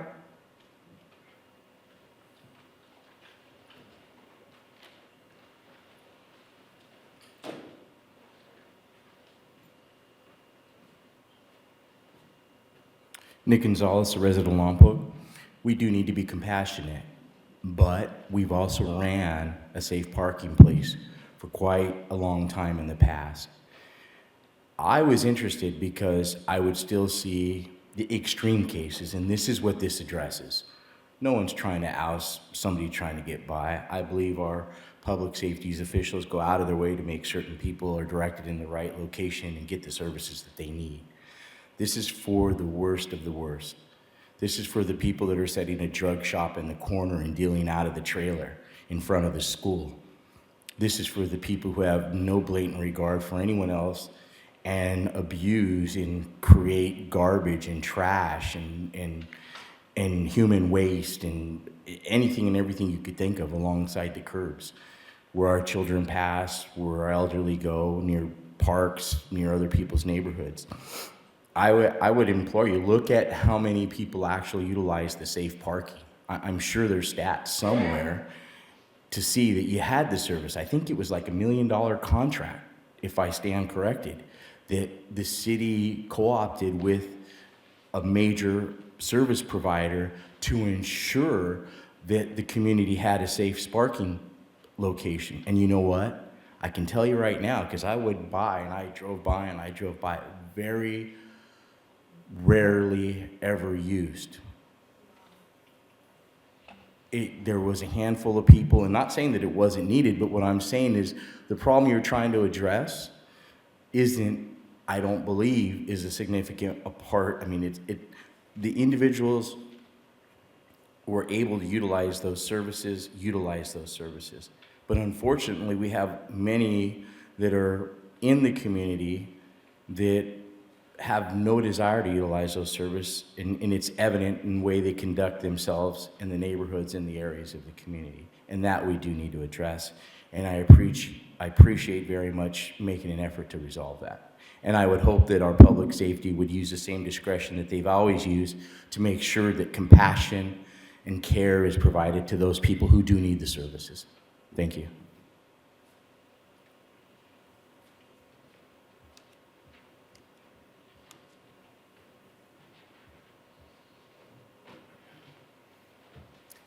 Karen Hallenstein. I am Coast Audits on YouTube. I want to address this directly to the Lompoc Police Department because it seems to me that you're going to have a lot more contact with people who are living in their cars, possibly women who are under the influence of chemical drugs and detoxing. And in my auditing, I've come across quite a few women who have been affected by not having female officers present during medical examinations and having only male officers present during medical examinations, multiple male officers present with no body cameras on. I think that needs to be addressed directly by your department because it's a safety issue, but it also indicates that there's not a high level of respect being given to every member of the community. It doesn't matter if someone's on drugs, they still have civil rights. So those need to be respected all the time. And I wish Kevin Martin was here today because I would be addressing him directly. Thank you. Anybody else? Seeing nobody else rise, bring it back to council. Questions for staff or comments? Councilmember Ball. Yeah, I appreciate everyone's comments. Just a couple quick things. A couple years ago, I was one of the folks up here. The fine folks from Safe Park, what's it called? Safe Parking. So New Beginnings. So they had done a lot of work down in the South County. They had come to Lompoc. We saw the value of putting a space and we hashed it out. And I think they've done some pretty good work. One of the challenges, and this is something in hindsight, there's no easy answers to some of this, is in a vacuum, we created a spot for people to go and be safe. They had to pull in at a certain time. They had to leave in the morning. They had to clean up their mess and all of those things. But there's also a high threshold for them to have access to that safe parking spot.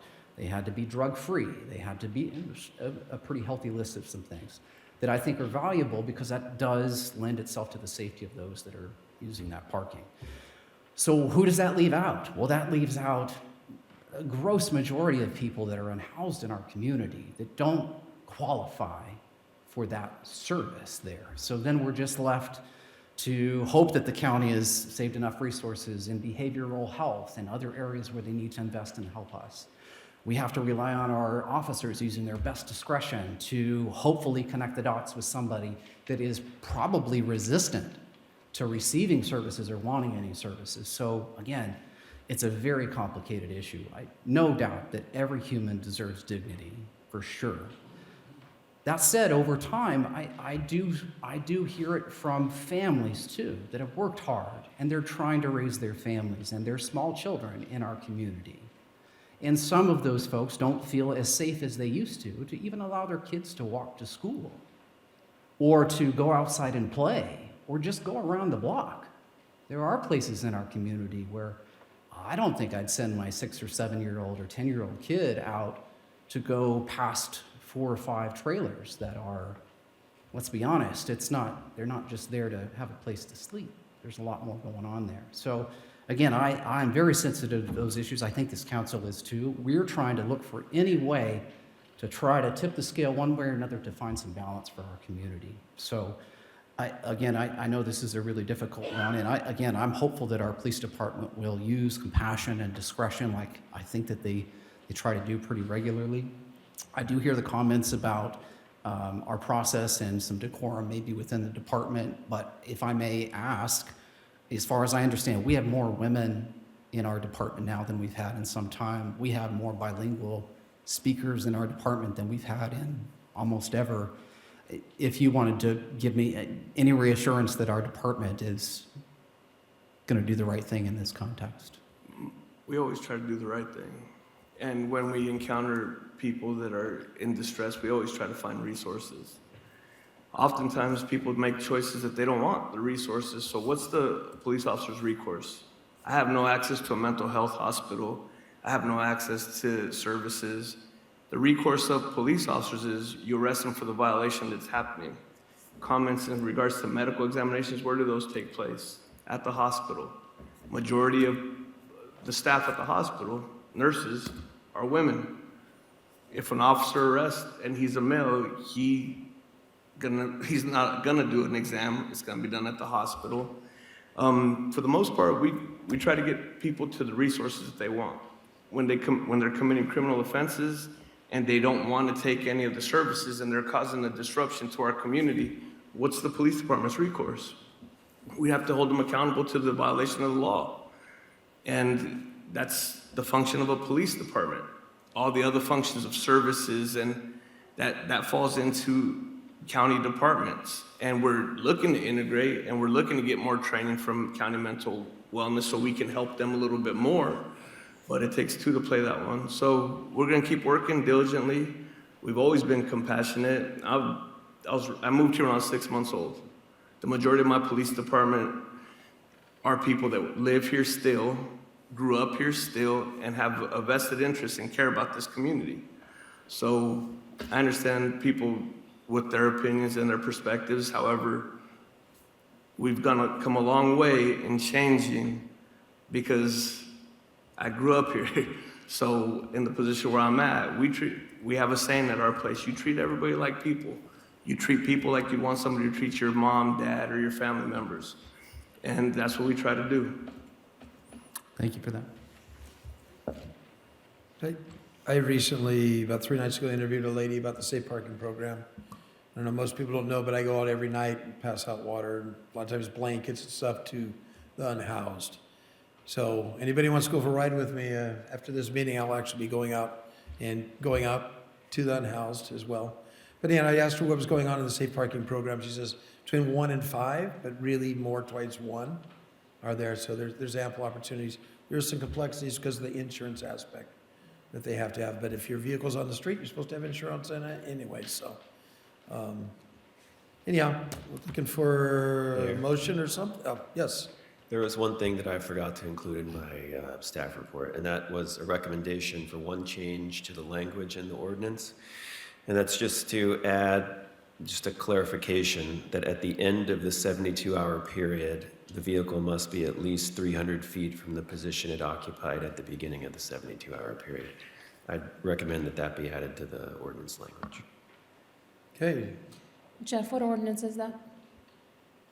I'm sorry, City Clerk, that was the first ordinance, number 1737. Councilor Vega, are you making a motion? Yeah, I'd like to make a motion to accept with a couple of changes possibly. We talked about the distance. If anybody has a problem with the 300 feet, I'd kind of like to propose maybe 150 feet in circumference, which would mean a circle.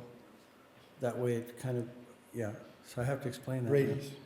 But I was wondering that we could try that, something like that, to see if it's effective, to keep it a little bit, keep it under control instead of sending it somewhere else that is out of control, and then make somebody else unhappy. Maybe we could take a second look if it needs the larger area for compliance.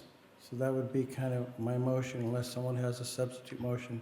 But it would change what's the recommendation here from 300 feet to 150 feet.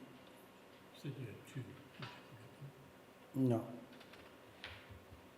Is that, and that includes everything that you needed in that too, City Attorney? Are we good? And I could do the second one too. With that? I just want to make sure, because I'll give him a second on it. Did you need to add anything else, or are you all right? Councilmember Vega, just to confirm, you wanted to also include the change that I stated? Yes. Yes, sir. And I tried to make a motion, but my button didn't work. Is that also the same ordinance number? Yes. Beat you. Thank you. 1737. Can we make the motion on both items, or are those separate voting items? Get them You both can- at once. You can Can I do get them 'em both both at at once. once? Yeah. You got a second? You're good. Yeah, okay, let's do it. Motion and a second. We good with everything?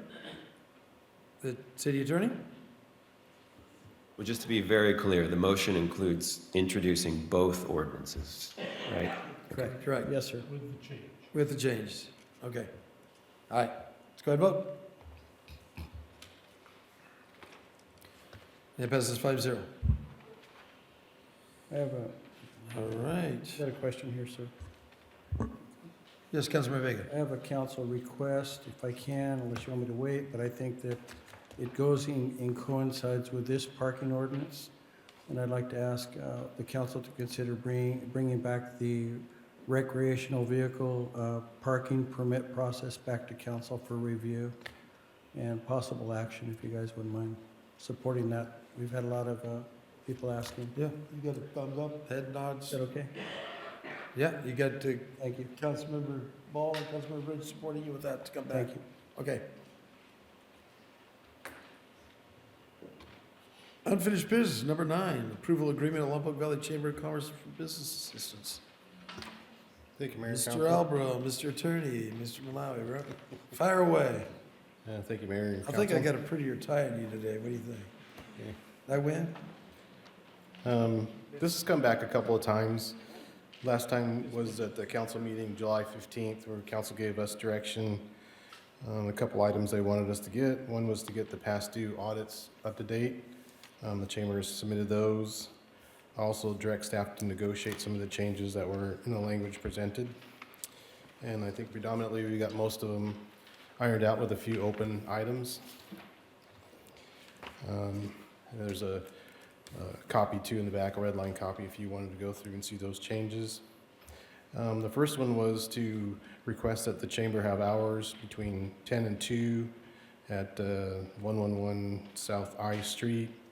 The chamber's requesting that they have some latitude on Saturday since they're not sure they can get volunteers. The next item was that the chamber agreement says that they'll do an audit every 2 years. Starting October 31st, due to the negotiation and lack of funding from them, they want to know if they can get an extension to December 31st. The other one, the third item was, they didn't do in the agreement, there's the Old Town Trick or Treat. They didn't have the funding, so they didn't do it, but they wanted to incorporate it into the next year. That's okay. And then the final one is in the proposed negotiation was that they have a major event. They're not sure what clarification on what kind of event that would be. I think staff kind of would like that too. If you had a real big event like Flower Festival, you're probably talking 30,000. And since we did away with the cost allocation plan for the chamber, that's another 80,000. So it's kind of getting a little bit of pressure on the general fund. That being said, we did have enough appropriations in the budget, the 25-27 budget, to do all these changes. So we don't need additional appropriations. There's also a like kind of about 27,000 for road closures and other support from the city. Overall, this would be a $111,500 contract for tourism and business and activities for the chamber to support the city. I asked Jeff's firm to work with me in negotiating, so we have both of us here if you guys have questions. Questions for staff? Councilor Bridge. I have a few. One that bothers me a lot is, thank you. One that bothers me a lot is if I properly dissected this, there are 15 reports and 6 meetings required a year.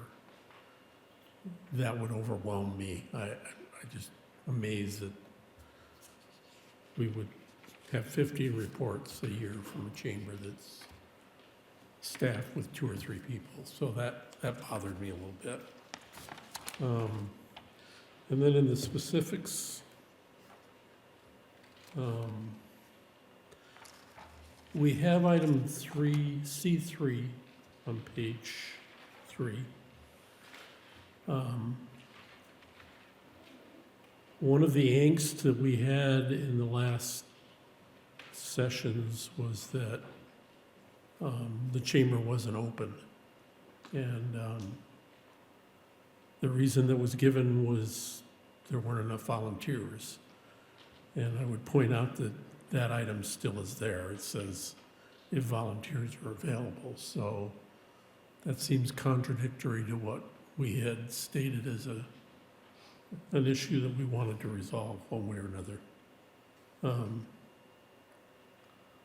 Item D1, is that retail strategies? We removed that from their contract, I thought, and is that something else? It's one of those many reports we said we were going to get. So that's on page 3, D1. That looked like a retail, left over from the retail strategies. I'm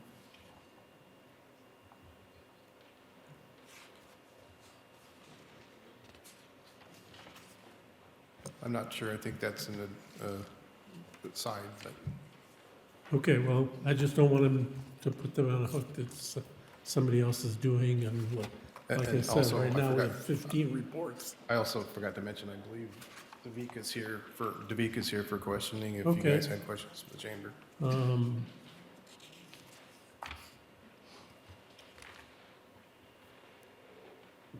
I didn't understand, I guess it's D4, starting with the word chamber will facilitate the efforts when such programs are funded. It sounds like we're doing something with Santa Barbara, but it confused me, so hopefully Jeff knows exactly what that means, so he's able to.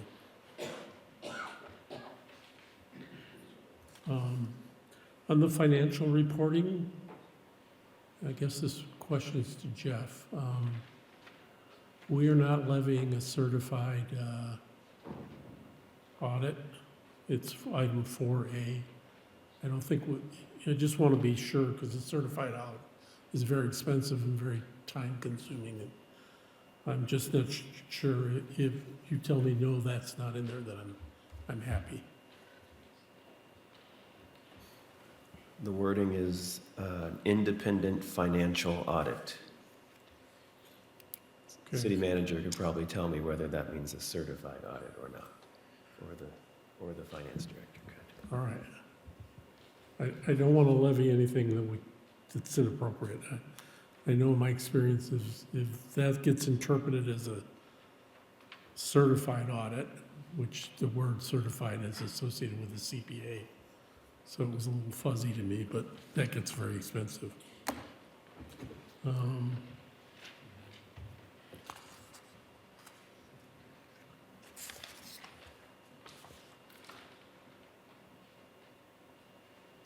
Those were my key.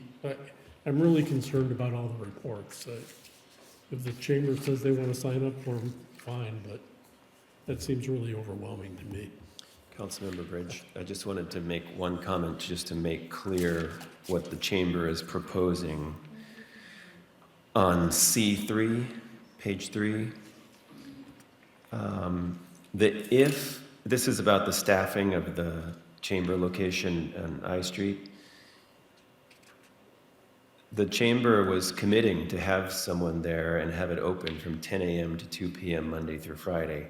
And the if volunteers are available was only on Saturdays from 10 to 2. So I just wanted to clarify that's what they were proposing. Thank you. I misinterpreted that. Thank you.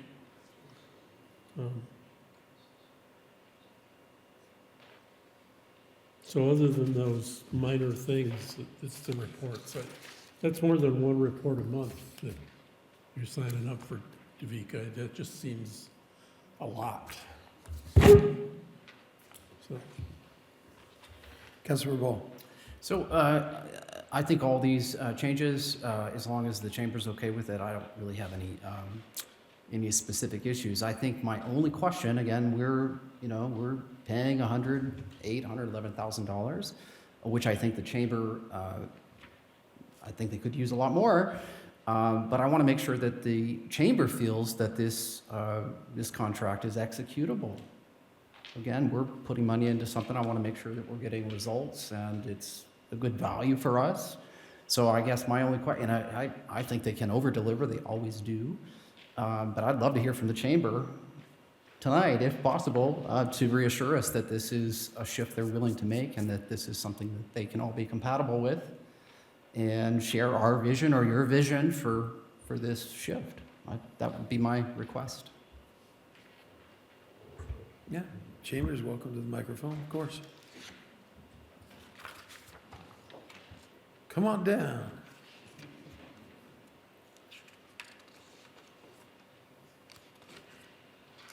I'd mentioned the Price is Right, but We need most the people music. don't know what the Price is Right is, do you? You ever That's see my that? ringtone, actually. It wakes me up in the morning. I feel like I won a prize in the morning. It's a true story. That's not sarcasm. Good evening, everyone. My name is Blake Bradley. I'm the chair of the Lompoc Chamber of Commerce, here to answer any questions for the City Council and the Mayor as desired. Councilman Ball, I can start with your question. The Chamber has worked really hard since the previous conversations over this summer to make a number of changes to our organization as well to set us up for the future. We've been working with Councilman Bridge to discuss, the different desires of the community and of the council. We feel that this contract is executable. We're also working right now on hiring a new executive director for the chamber, which will help lead us into this new contract and into the new year. We also have brought on a number of new board members from the community who are excited and engaged. And we feel very confident with the contract as presented that we'll be able to execute on it and, as you mentioned, hopefully execute above and beyond the expectations of this contract.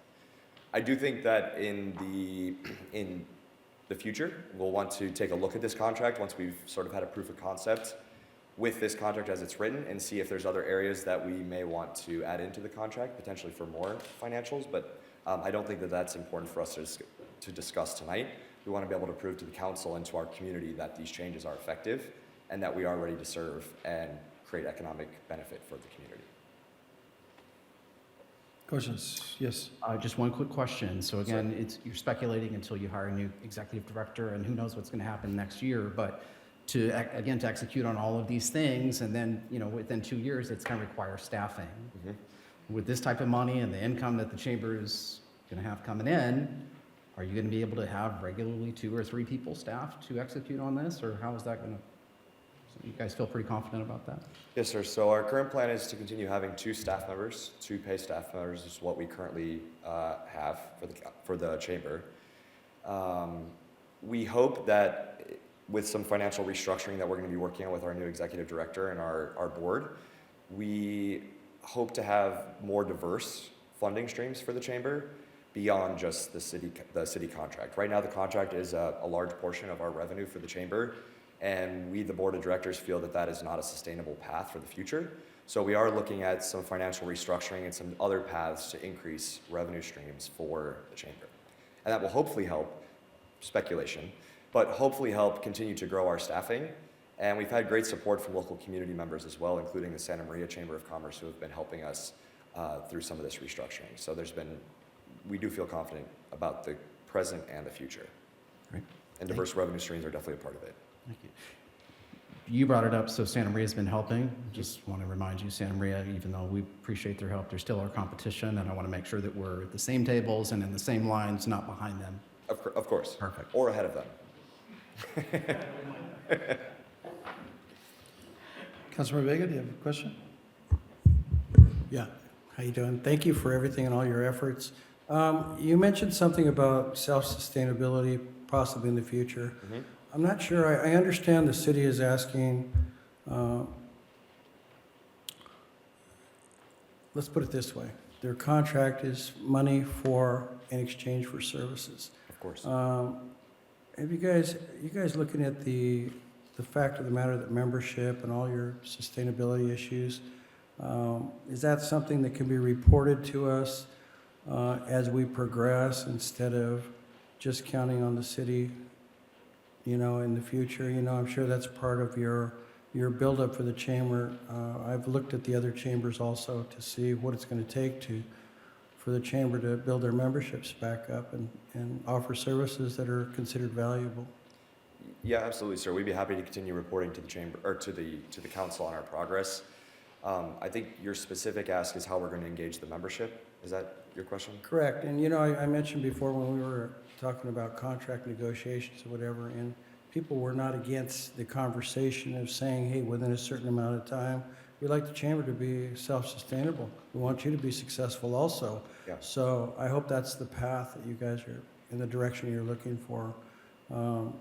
The contract between the city and the chamber is valuable, but I'd like to see that you guys have a different path besides just counting on the city. We totally agree with you, sir. Yeah, I think it's important that, as I mentioned, right now, this contract does make up a strong portion of our revenues for the chamber. Our intent is that this is a portion of the chamber's revenues, but it is not the primary portion of the chamber's revenues. And part of that is our membership. Of course, we want to not only strengthen our membership by getting more members and offering more value-added service to the membership, but also potentially exploring advanced tiers of membership. Right now, our membership tiers, when compared to other chambers in the area and in the region, are quite low in terms of the cost to the members.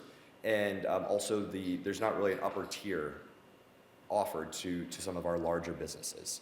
So we'd like to also explore opportunities to provide more value for larger employers, and then in exchange, of course, for a higher membership fee. So that's one of the revenue streams we're considering. Thank you for those answers. I noticed in your proposed contract that Saturdays would be upon, availability with volunteers. I would hope that you guys would encourage as many volunteers as you can to help keep that thing open. I mean, before we used to have, whether it's senior citizens or whoever, to come up and have the door open. I mean, that's really, I think people appreciate the fact that someone's there ready to give them whatever. Before it was a map, it was little guidance. I think Lompoc needs that to encourage economic development here also, okay? Thank you. Agreed. Thank you very much. And just to add one point on the volunteerism, I think that the volunteerism is not only important for the community members who are coming into the chamber, but it's also, we find, helping to engage a new generation and an existing generation of volunteerism, which is important for the overall development of the community. Appreciate that. Thank you. So I'm just looking real fast to see the hours of operation for Santa Maria or Santa Barbara's chambers. And according to the internet there, Santa Maria is 5 days a week, 9 to 4. Santa Barbara is 7 days a week, 11 to 5. Granted, they have significantly greater budgets and greater stimulus in the economy and stuff on there, but I know we are struggling with a lot of the vacancies and such out there, but one of the items that I did, had to a long time ago, was to modify to a bilingual component and reaching out to 54+% of our town. And a number of my tenants are in that demographic, and I asked them about the chamber, and they go, what? Okay. Yeah. So it's difficult for me to market to the chamber that's not marketing to them as well. And we've seen the demographic change and the business change in our community significantly. And there are, I know they have a level of marketing towards themselves and such, but there are groups that are coming to town, and I'm not sure if you made any of the rodeos that have been happening in town and such, but very successful in marketing themselves and having events with 2,000 people and marketing them in a week. So they have the availability to reach out to the community and stuff, and my suggestion is that you attach onto a lot of these things that are happening. I know there's questions about what an event was going to be. I mean, a simple thing that we did, a couple of them we haven't had in a while, but I mean, we used to have we'd get the wine guys coming in, and then we had, in the springtime, we had, the Renaissance was one, but we had the Spring Arts Festival that was fairly sizable and stuff, but I think the statement that's in here isn't asking you to put it on, it's asking you to bring it together and to bring the community. And I know during COVID things went a little sloppy massively, but I know there was a number of groups in the cannabis industry that were interested in doing cannabis events. I think we actually have it in our policy and such that allows them to do that. As a county park commissioner years ago, they were looking at Miguelito Park, the ways that help you guys to drive the money. And I think they called it the Wine, Weed, and Flower Seed Festival they were going to have or something like that. But combine the gamut, but you know, I know it's been difficult to do what you're doing through the struggling times. We've seen a lot of buildings close up in town, and it's very difficult to navigate these last 4 years, and we're trying to turn the corner and fill these vacant buildings up. And my suggestion is do the best you can to be open on that Saturday, because when people, I mean, I have to answer my phone pretty much 24/7 as a landlord, and be out there and be that tool for the public out there. I'd like to see when I ask one of my tenants, do you belong in the chamber, and they say, why? I'd like them to have the answer already for me that they're already a member of the chamber. But a lot of them don't know the advantages. So there's a lot of fruit hanging out there and needs to be picked, and a lot of vacant buildings that we need to fill. And you've seen our per capita sales tax numbers, you see that we're half of what's happening on in Santa Maria. And I would like to see, when the people are calling me, that they've already called you guys too, is where to go and how do I get where I need to go. Be the tool for the people that are out there that are needing the help. I do have a couple of concerns that bother me with technical issues. I ran a nonprofit for 4 years and understand the complexities of it. And I think it's very important that you guys are you C6? We're 501c6, correct. Yeah. So that allows you to spend money in certain ways. But with the city where we are, there's certain things we can't do with funds. So my suggestion is to you guys that maybe you run a double bank account. In monies that are coming from us, you're able to recognize where they go directly, so they're not commingled in the funds. And one of them is to the capacity. I don't think you have two accounts. Do you have two accounts or still just one? One bank account? Okay, all right, very good. I'm talking about for your general fund revenues. The stuff coming to the city, does it get commingled or is it in one isolated account? Okay. My suggestion is to isolate it. I had 8 bank accounts directly under the nonprofit I ran, and it was a lot of stuff going on and doing that to make everything together. And the reason why I say that is there are things that the city of Lompoc is not supposed to spend money on. You know, whether it's political, anything that might veer towards political or tax measure or anything like that. You guys are allowed to do those things, but my suggestion is you do that. It makes it easier for the audit to make sure, as the quarterly statement that's asking in here, it'd be much easier to diagram it if the money is isolated and spent that way. That's just my suggestion to make it easier so people don't start pointing fingers. And you say, well, no, that money went over here, it didn't commingle. So those are my suggestions to go on with it. Councilmember Ball. Yeah, I'm going to just say a couple things here. And I appreciate what you said about maybe looking at new revenue streams and kind of thinking and imagining that. I just want putting a little bit of pressure on you in a positive way. We do have some big businesses that could step up. SpaceX, one of those. We've got a few that could maybe do a little bit more. But we're still an impoverished town. So I want to be very careful. I would love to see a chamber that, yes, brings in more revenue from some of their bigger partners, adds more value. But on the flip side of that, I wholeheartedly agree with Mayor Mosby. There has to be outreach, not just a token effort, but some way to embrace the disadvantaged part of our community, that poor, impoverished entrepreneur that is just trying everything they can to break away from their job and start a business and hustle and get it done, right? They need opportunities and they need resources too, probably much more so than the bigger partners that you might pull in. So I'm just challenging, and I'm in this position now. I used to be part of the chamber. I love the chamber. But if I just think about it, there's an opportunity to pull in some higher-end partners and stabilize the revenue stream. But maybe the chamber could think outside the box and maybe say, why don't we invite everyone that's got a business for the first year? Why don't we make them a free member? so that they can start learning about this community. They can start engaging with other members. They can start being mentored by other businesses. They can learn from some of the bigger partners. They can partner up. They can find leverage opportunities. So I guess my pressure to the chamber, yes, I'd love to see them self-sustaining. I'd love to see you guys take care of that. But don't just get 3 or 4 partners that send you a bunch of big checks and you forget all the people that are hustling really hard down at the bottom to get to the next level. So I hope that makes sense to you. The chamber is so vital to our community. I want to make sure that we always get more value than what we pay. We always have. I hope you're lucky enough to get an executive director that's half as good as the one that you currently have right now, that's willing to hustle and figure out and bring this community together. So good luck to you. I love the chamber. Thank you, sir.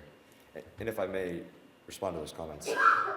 First of all, Mayor Mosby, I think one of the most important asks back to the council is that you see us as a partner in your, as a part of the value proposition that we're bringing to the council for the funds we're receiving. And to your point, Councilman Ball, our hope is that, to your point, we have these large partners who are able to help stabilize some of the revenues. But I believe personally, and I think our board, who are here with us tonight, I think our board feels strongly that our real purpose is to spur that entrepreneurial spirit and to ensure that, most importantly, in my perspective, California can be a hard state to do business.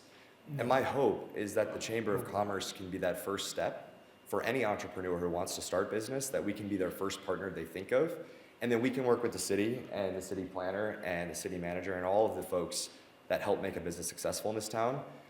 That's really our hope, is to be that first step. So I'm not here to make any big promises on that. I think that where we're at today, we have a lot of work, a lot of hard work ahead of us to get there. But a piece of that is building those relationships. And so the last specific comment I want to provide to your response to your comments is that when we look at having the doors open of the chamber on a specific time frame, that is a passive mechanism of engaging with the community, which I think is important, being there for folks coming in the door. What I would actually like to see as a community member, not as the chair of the board, but as a community member, is I would like to see that time being spent in the community. So having our new executive director, having me as chair, having members of our board out in the community engaging with business leaders, I actually think that's a more important metric than how long the front door is open on the chamber building. Per the contract, we'll have those doors open from the time frame to the best of our ability, but I actually think it's a more important metric to have our folks out in the community. So just wanted to share that as well. Thank you. Any other questions? Take it, public comment. Okay, thank you. Thank you, sir. You want to talk it? Fire away, Muffler Man. You know, not in the not too distant past, the chamber used to come on the agenda and do a little presentation of, this is kind of what the outreach, et cetera, et cetera. You may want to consider talking to city manager and getting yourself on the agenda here. Sell yourself again.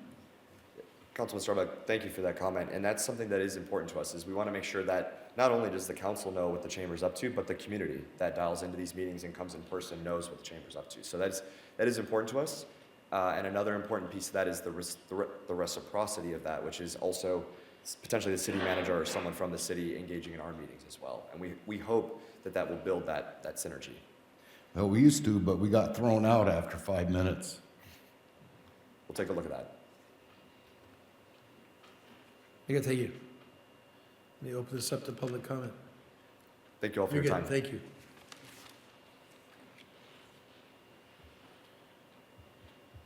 Where is everybody? At the chamber mixer somewhere? What's that? Ribbon cutting? All right. See nobody rise from public comment, close public comment, bring it back to council for, what do you want to do? Mayor, there were a few open items that were listed in the staff report. The first one was the hours that the building would be staffed Monday through Friday and Saturday.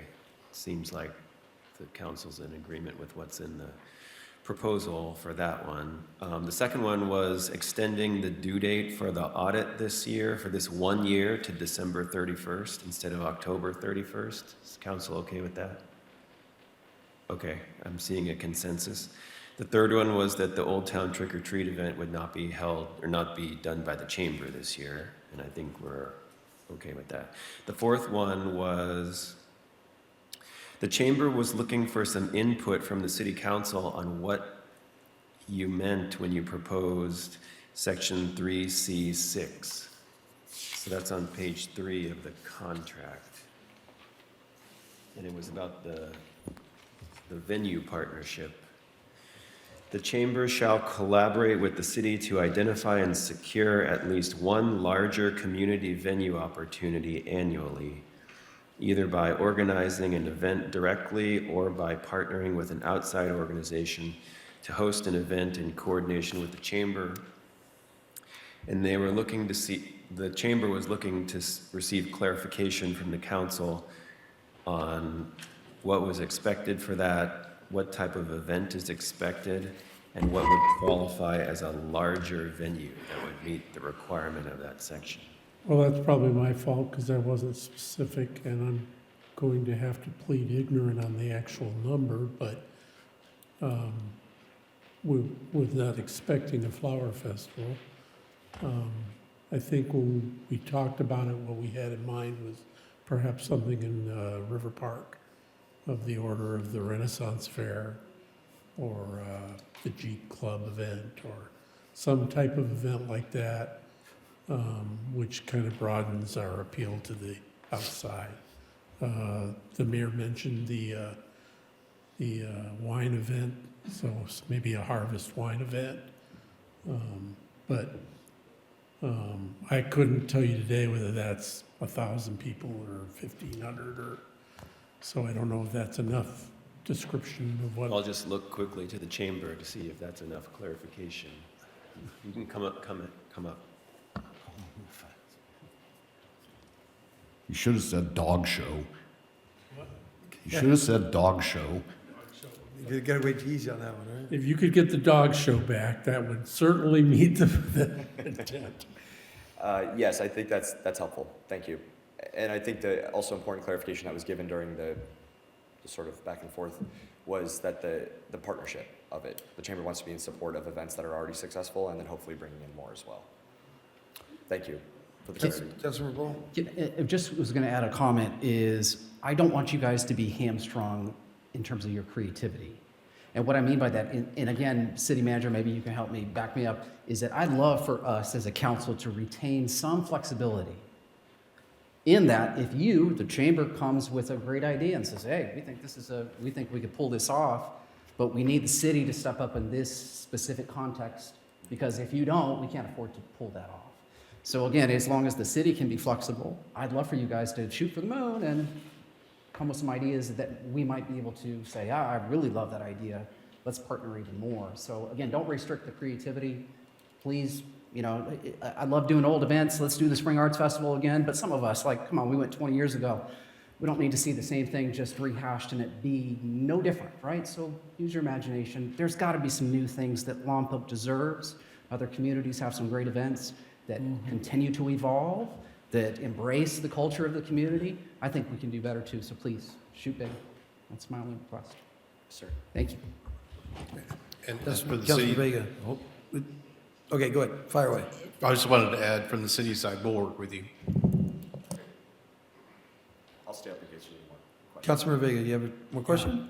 Personally, I think I'd like to see the chamber involved with some of the car events that we have. We have a couple of events that are sponsored as far as car shows or coffee with cars or whatever you want to call it, in collaboration with the Santa Maria PD and the Lompoc PD. They do an event, but I'd like to have a little bit more and have you guys involved because that'll give you guys a lot of exposure. And I think something like that where it's already organized, you basically just have to put your stamp up there and be available, shake hands. I'd love for you guys to have that connection so that we can make Lompoc look better. People are coming out for those. Yeah. I don't care if you call it coffee with cars or with the chamber. I don't care. The idea is let's incorporate our public safety people. There's a lot of people out there that have these cars and they're very proud of them. Let's utilize what we have. We agree with you wholeheartedly. Thank you. Yeah, happy to have those connections, sir, if you have them. And these events actually can make you money. They also can do that. Yes, they can. Okay. Very good. Anything else? You guys ready for somebody motioning? Who's got the motion?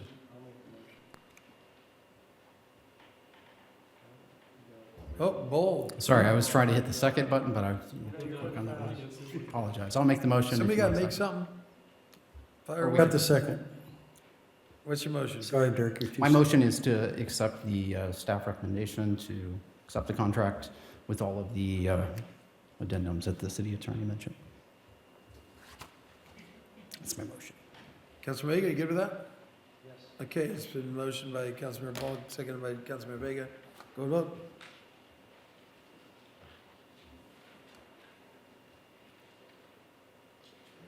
And that barely passes 5-0. It's a joke. Where's everybody? Barely. Squeaked by.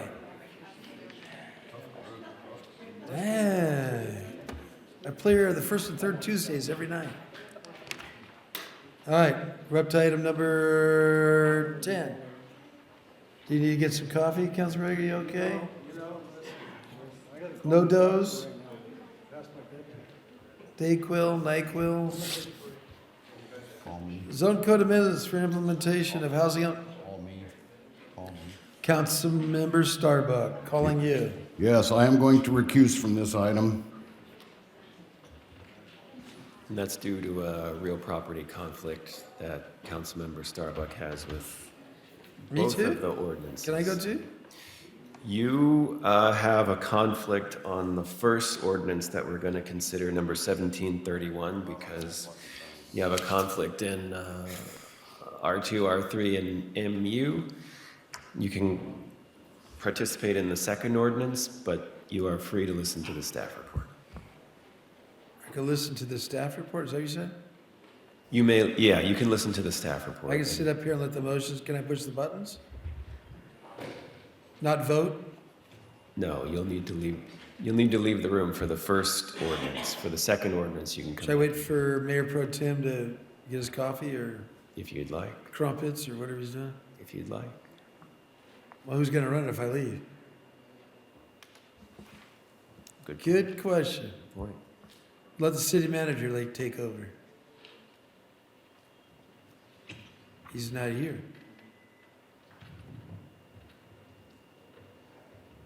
Where'd he go? So you guys, who's supposed to be watching him? The captain was. How about you? I can't yell at my elders over there. That's your turn. You were supposed to watch him tonight.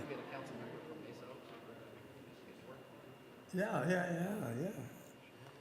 A member from the village, member from Mesa Hooks, yeah.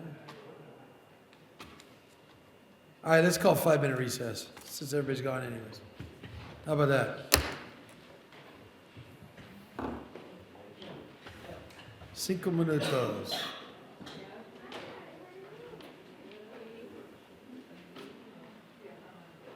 It's already gone anyway.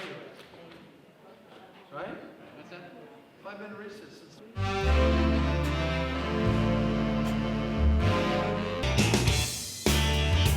All right, so welcome back to item number 10. Whoa, what was that? That was me, sorry. She broke the desk. All right. We're good. Has anybody got the city manager? Could somebody, oh, there he is. Hey, thanks for joining us tonight. Yeah, that's why the meetings last so long. There's coffee out there, I think, right? And popcorn? Is popcorn coming next? Dirk's got to go. He's lost. All right. Greg Stone's planning manager. This is a zone coding amendments for implementation of housing element program associated with 6th cycle general plan housing element update. TA 2024, yes, and 2 ordinances, 1731-25 and 1732-25.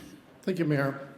So as you know, this item went before City Council back in February and was continued to October 7th, and was continued to this date. One of the items that was mentioned and why it was continued to this date is to find out what the consequences are if we do not adopt these ordinances. As outlined in the staff report, items 1 through 7 On page 3 of 5 of the staff report, it outlines the items that could happen if we don't adopt these ordinances. If you have any questions, I'm here and the city attorney is available. Thank you.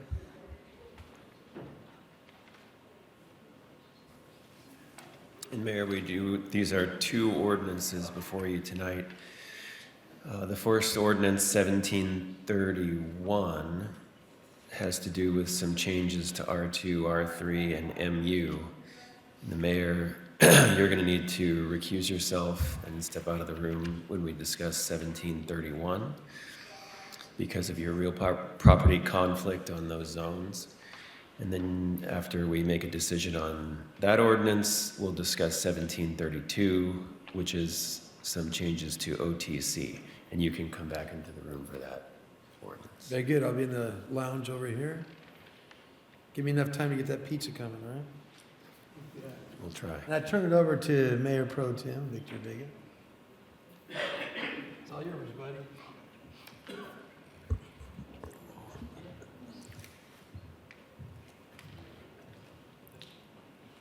Mr. Stone, you have a presentation here on this ordinance now? Well, it was real brief. That was pretty much it, what I just. Oh, that was it? Yeah. Okay. Correct.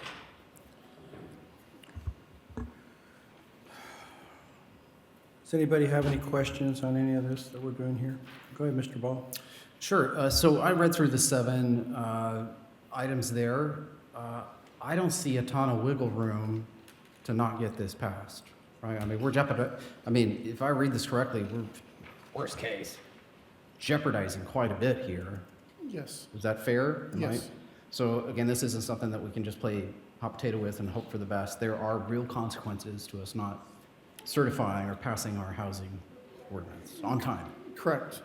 One item that was mentioned in the report is, though, there could be the option of approving these items and then at a later point, trying to work with HCD to amend our housing element. But that approach would still require approving these items. Yeah. Is that fair to say staff would suggest maybe that's a better approach to approve and then work in some sort of partnership to That would address those? help alleviate the hassle of 1 through 7. Putting you on the spot a little bit, but as you read 1 through 7, which one of those items scares you the most? Like, if we don't do that, this is, maybe the city attorney has an opinion as well. Well, I mean, the builder's remedy would be an issue, and of course, being sued by the state attorney or by even private citizens. And correct me if I'm wrong, I think as far as a city council person is concerned, if we don't get the certified or passed, we risk losing local control in a regulatory way over, and it's not just builder's remedy, but potentially a lot of stuff, it gets answered in Sacramento, not necessarily here. Yeah, I mean, we would lose quite a decent amount of control, especially with builder's remedy items, and as indicated in number 4 and 5, where they could even do certain types of projects, such as housing projects in non-residential zones. So. Can do a lot of things. I even read that SB1 funds could be jeopardized. I mean, that's I'm not sure about the funding.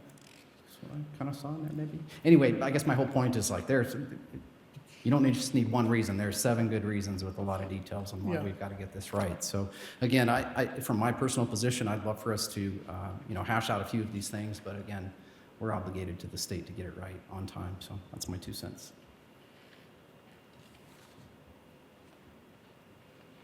Thank you. Any other questions? If not, we're going to go to public comment on this item. Open for public comment right now on this item.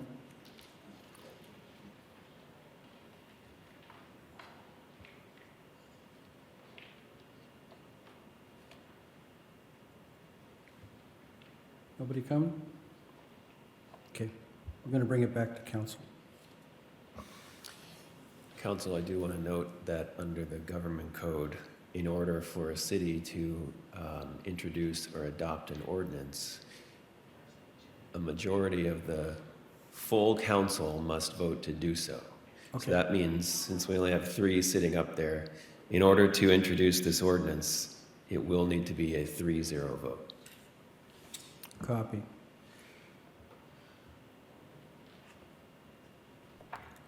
Mr. Bridge, you have a question?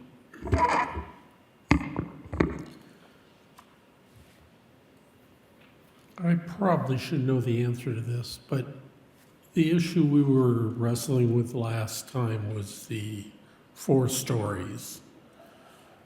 And that's still in here, right? And is that on both of these ordinances, or is it just the one? That's in both of them. So this ordinance right now is for the going from 3 stories to 45 feet in the MU zone. And then the next ordinance is doing that in the OTC zone. So the height is remaining the same, it's just that what's being stricken out is the limitation on floors. The height is the same, just the, and what you're saying to me is we're not changing the height, but we are going to allow 4 stories. Yes. And you communicated with HCD and they specifically said that this would take us out of substantial compliance? Well, as indicated in their letter, they did specifically mention that they were fine with keeping the heights the same, but they basically said don't, but you need to remove the restriction of the floors. Did they say they would take us out of substantial compliance? I'm not sure if they used that exact terminology. Was that a no? Well, I guess I'm not sure how to answer that. I don't know the exact language in the letter either, but the gist of what it said was, if you do not adopt these ordinances, HCD can and may take actions like decertifying your housing element. They did not commit that they would, but they gave us a warning that they can and they may. So if we approve these ordinances with that one change, these ordinances would then be submitted to HCD?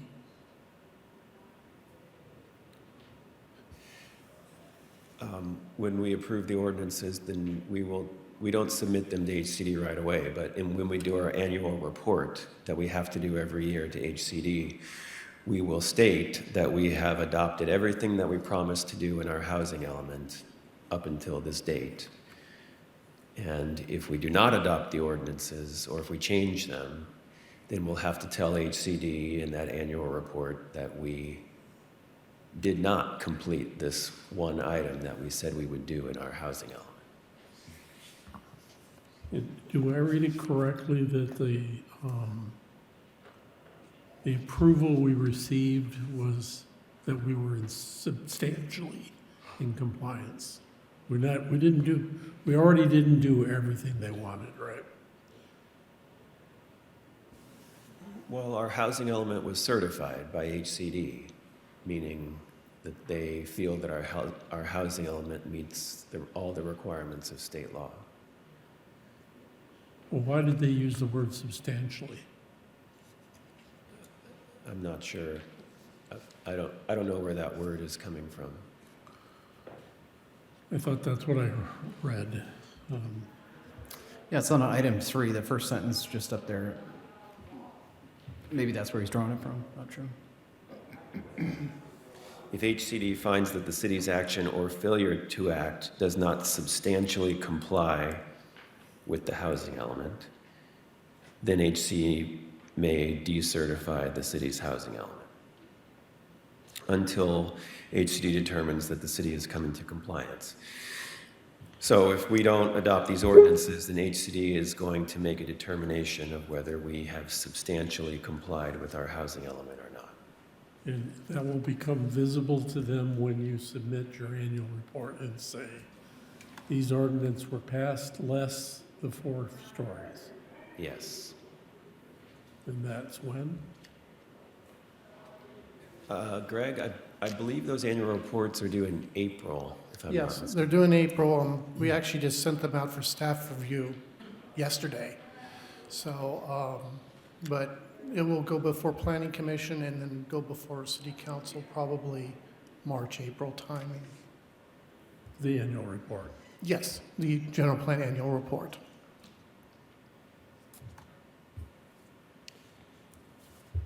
Well, I'm just telling you guys, I don't No, I like got you. 4 stories. Okay, City Attorney, the mayor has recused himself from item number 1, is that correct? But he will be allowed to come back for the rest of the item? Yeah, for the second ordinance on the OTC, he can come back. Okay. Greg, your recommendation and the way you had it worded for staff was, again, could you repeat that? Oh, yeah, as outlined in the staff report, one option would be to go ahead and approve these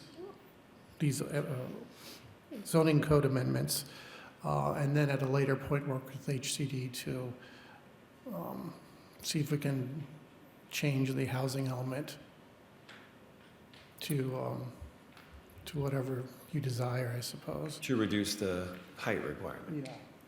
So we actually, Or the floor of elimination item. if we resist, we find ourselves in a position there with HCD, correct? Yeah, if we resist, yeah. As far as not adopting our housing element, Yeah. is that correct? Councilmember Bridge? When would you redo it? I mean, do you have to report that then? Well, when you say redo it, you mean going back to HCD and? What I heard you say, or maybe I misheard, is... What I heard you say, maybe I misheard,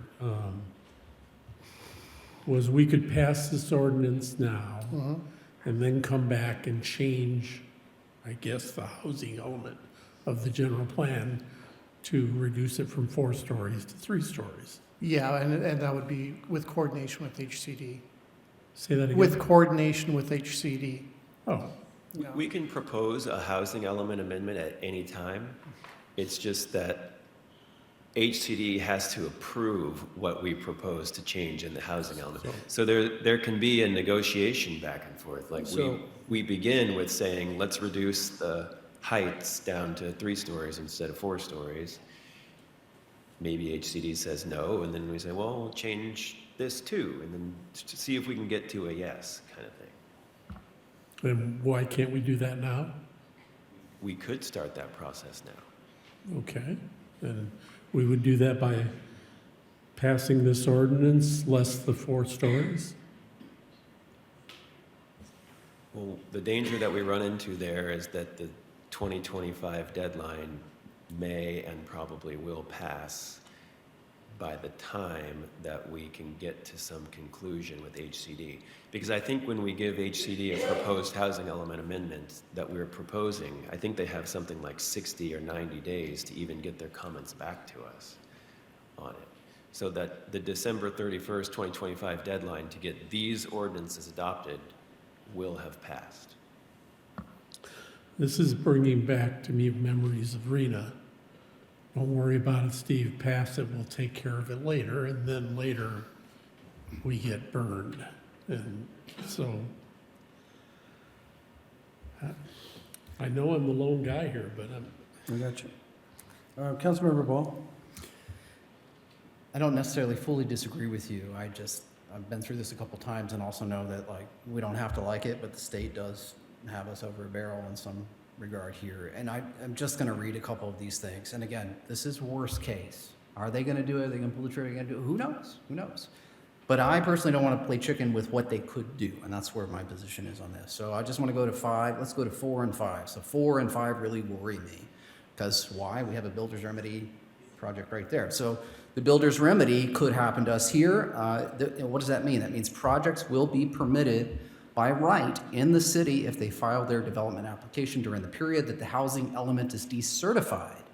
In general, and with certain limited exception, builder's remedy residential projects are permitted by right in any zone, even non-residential zones, and the city has little to no authority to require compliance with any local development standards if the local standards would preclude the developer from achieving the developer's proposed density.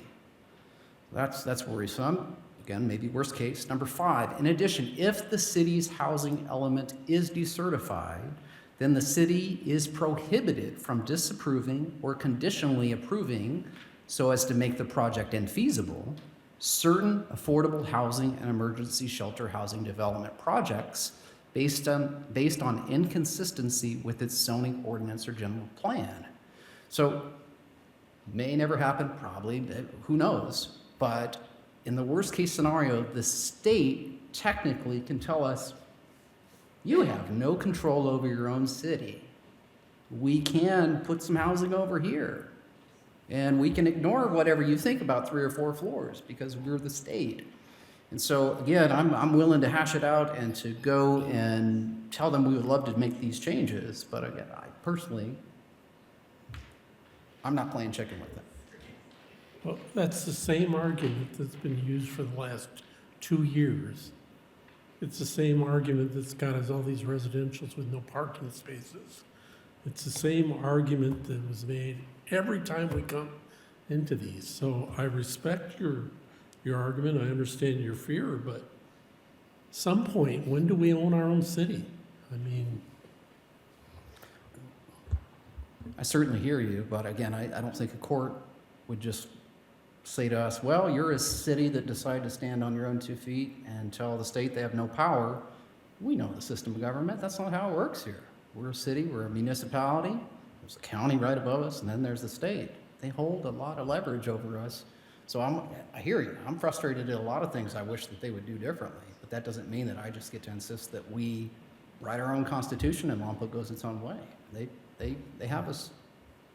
well, what I would prefer to do is to take the 4 stories out and go find some of the property we have zoned inappropriately and suggest we'll do those. For example, the property on A, right next to the storage, that could very easily be a residential. In fact, I believe there's already somebody walked in here and talked about it, and we've told them, yeah, we think that'd fly.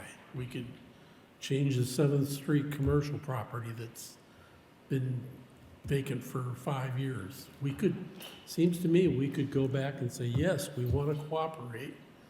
Yes, we're going to pass this, and here's the 2 zone changes we're going to make to compensate for the 4 stories. Why don't we go do that instead of just rolling and saying, trust me in the future? Because every time I do that, dealing with the state or the county, or we never win that. The minute we roll, we're done. They'll go, we'll put in their thing, and we'll go, no, we're not going to do that.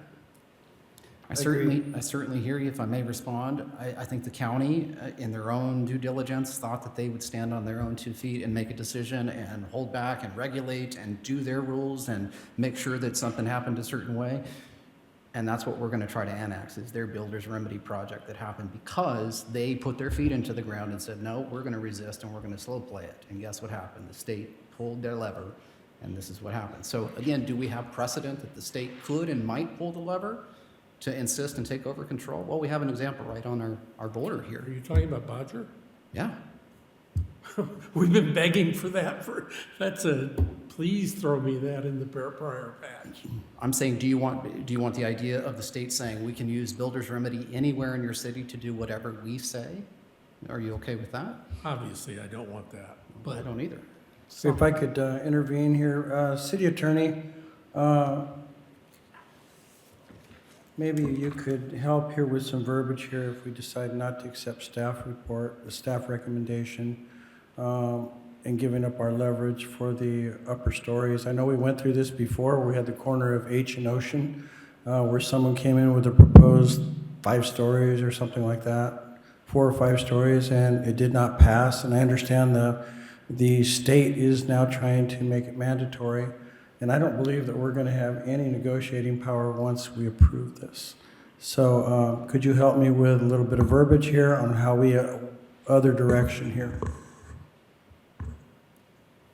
What we could do that would be close and make us come back and possibly interject what Councilmember Bridge is saying. Well, I think that the council is in a rock and a hard place here because with what the city has promised to do in its housing element is to adopt these ordinances by the end of 2025. So if you do not adopt these ordinances by the end of 2025, then the consequences in the staff report can happen. HCD can decertify our housing element, or a third party could sue the city to force us to adopt these ordinances. And if HCD decertifies our housing element, there could be a 7-story building on Asian Ocean. There could be a 7-story building in MU, and we would have absolutely zero control over preventing that development,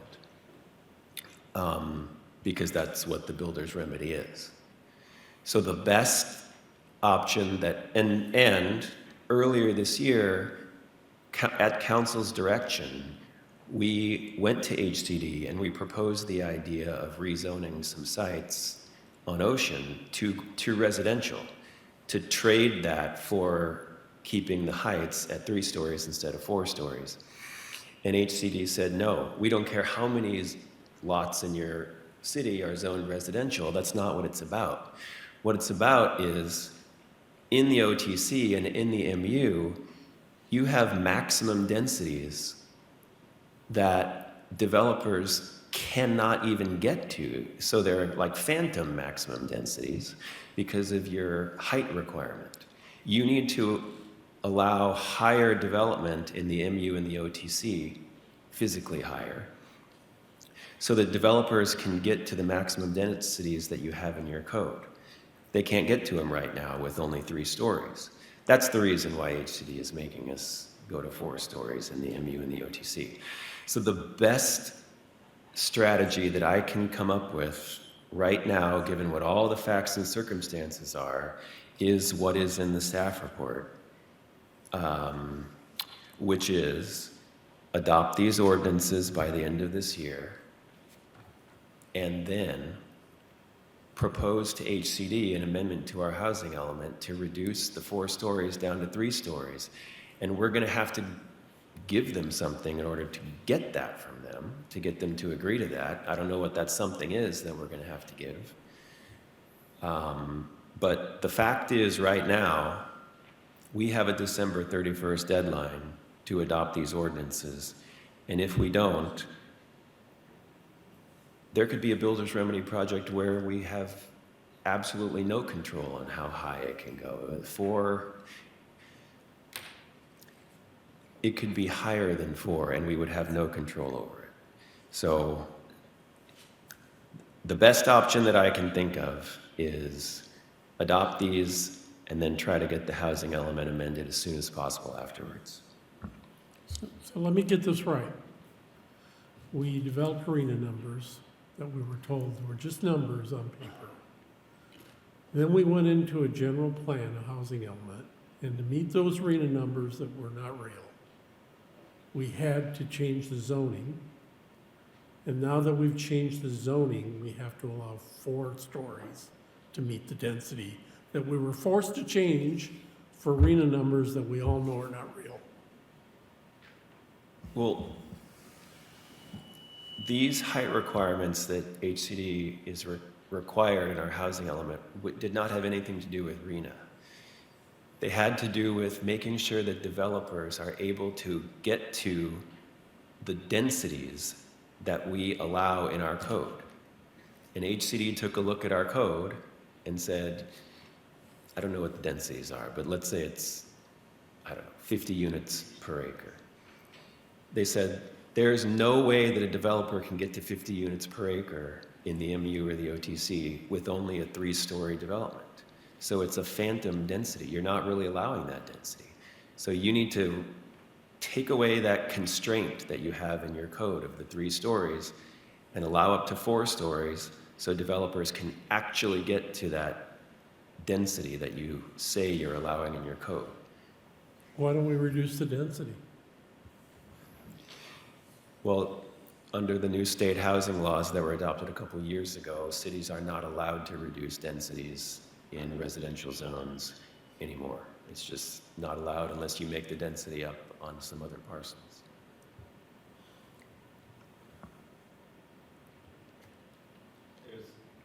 It is, I will say, a whole new world of laws in the last 5 years with respect to housing in California. The state is taking away lots and lots and lots of local control that used to exist to mandate that cities allow construction of housing, and mostly construction of dense and a lot of affordable housing. Okay, back to council here. I'm looking for some sort of a motion here. If anybody has any input here. Councilmember Ball?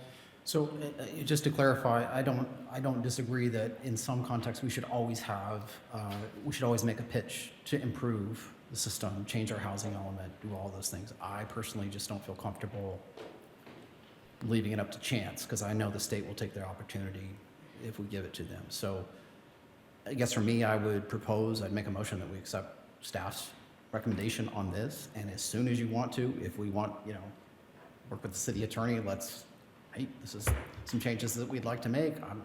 I won't get in the way of any of that. I just don't want us to pass a deadline and then just be playing with possibilities. That really worries me. Well, I really respect your position, and I can almost agree with it, but it's just not real that we're gonna get to change it. Can we sue the state for safety violations?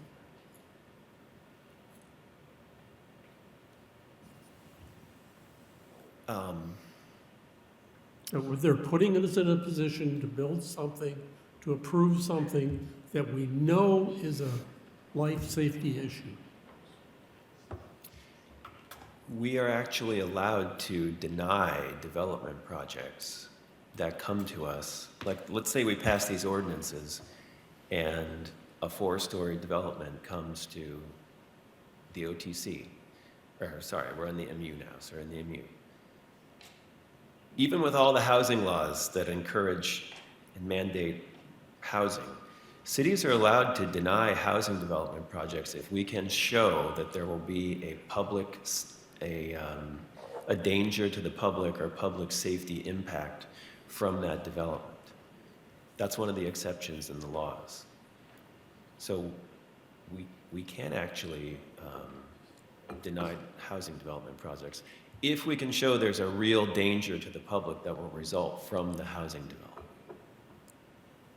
Jeff, I think we're in a catch-22 though. To go against the state is probably pretty futile. We've had other developments or projects for sales in Lompoc, which the council has denied, and the state came back and overrode our decision.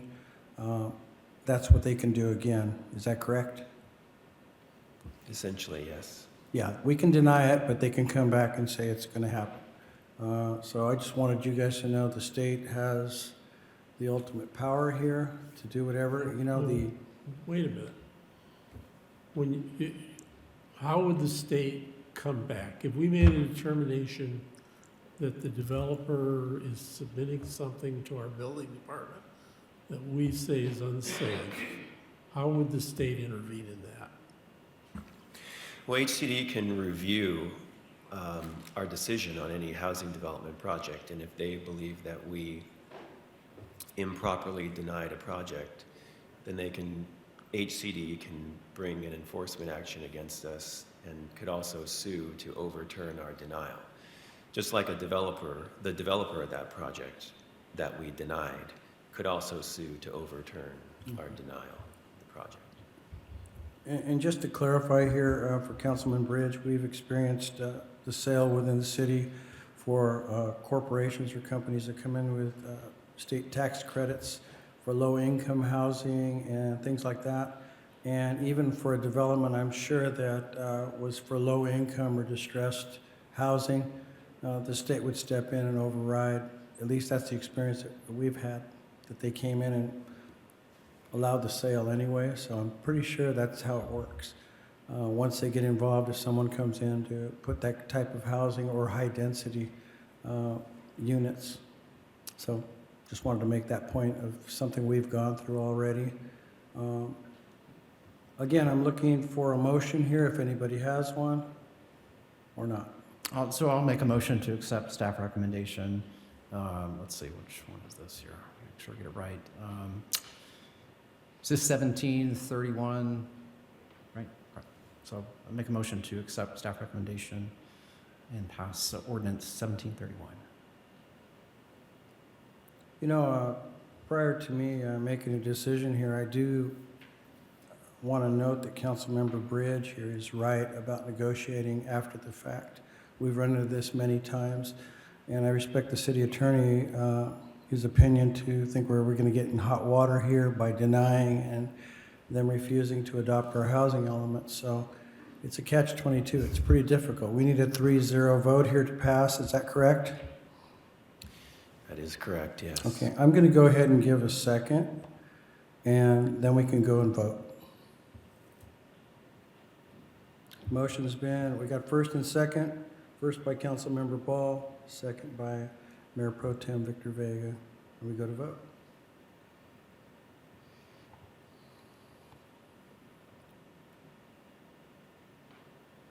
Clearly, this is under protest.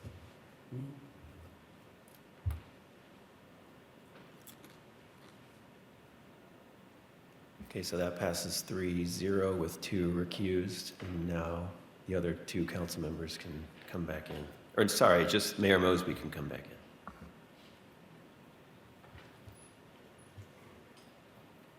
I don't know what else to do. Me too.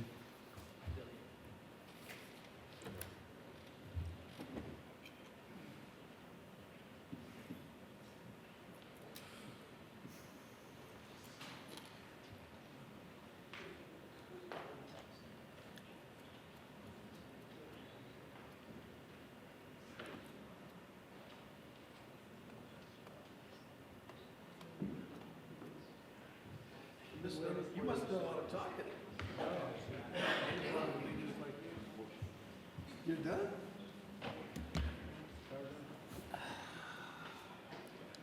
So much for 25 minutes or less. Want to wear my shoes for a while? You got some treat? You got food all over there. All right, continue on, right? Is that where you are? Yes, so now ordinance 1731 about R2, R3, and MU did pass, or it was introduced. So now we can discuss ordinance 1732, which has to do with the OTC, the Old Town Commercial Zone, changing from allowing 50% floor area residential to 75%, and also changing the maximum building height in OTC, keeping it at 45 feet, but allowing 4 stories instead of only 3 stories.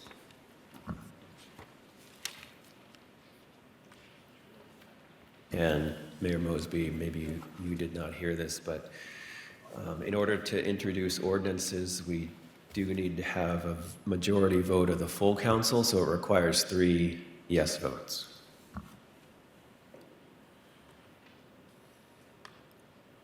Okay.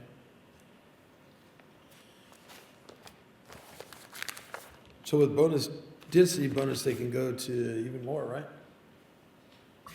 If someone comes in with a, well, correct me if I'm wrong, Mr. Stones, but if someone comes in with a project that has the required number of affordable units, then they can qualify for a density bonus and they can get a waiver of our height requirements up to the level that they need for their, they can get a waiver of our height requirements. And that's what you call local representation, correct?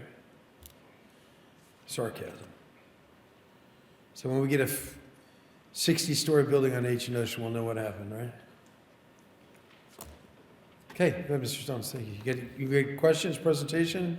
No presentation. You guys have any, got any questions? You already got beat up? should be here in a minute. All right. So, I guess we're rolling out to, you guys are already tired, huh? Do you have a question for him? I'm not tired, just very focused. You're what? Just very focused. Oh, focused. Okay. All right, bring it back to public comment, I guess, then, if you guys have no questions, because you guys already got your questions answered. Which is kind of weak, because I'm sure some of the questions they asked were questions they would have asked on this one, too. Nick Gonzalez, Similar, right? resident of Lompoc. Yeah, these are the changes that should have been made when you were identifying sites, because the arena, all this interacts together. You chose sites, and your densities and your zones effectuated and worked in conjunction with the sites.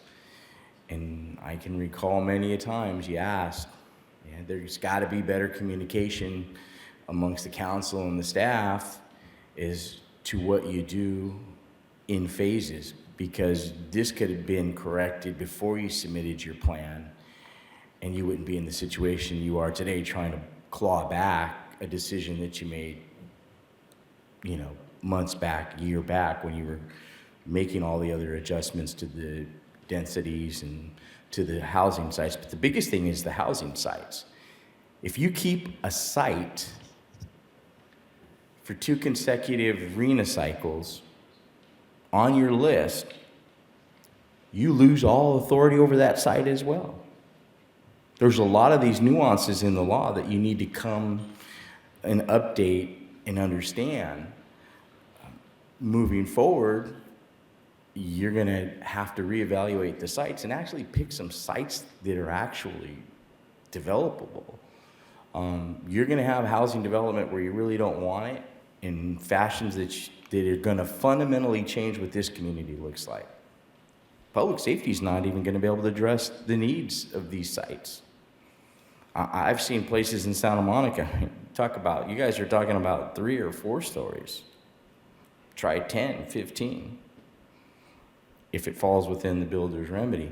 I think you can put up a fight. It doesn't mean, I know they're saying that you're more than likely going to fall within builder's remedy, so that's the counterweight to doing it. But you make your decision, and you immediately have to go back to the drawing board and work on it and reevaluating the sites and make the amendments that are necessary. But at some point, we're seeing other cities fight. And most cities are not being successful. Some cities are coming to compromise. But really, it is going to fundamentally change the face of this community. It has in many other smaller communities. You just got to look north to Santa Maria.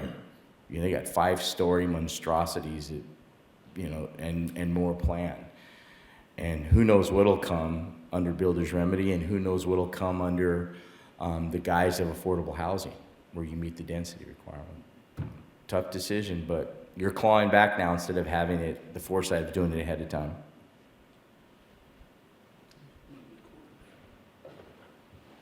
Claw back. Oh. Good evening. I'm talking as a community member here, and I've been in talks about the public safety of our community. And we have buildings now that the fire department can't even reach if something would happen.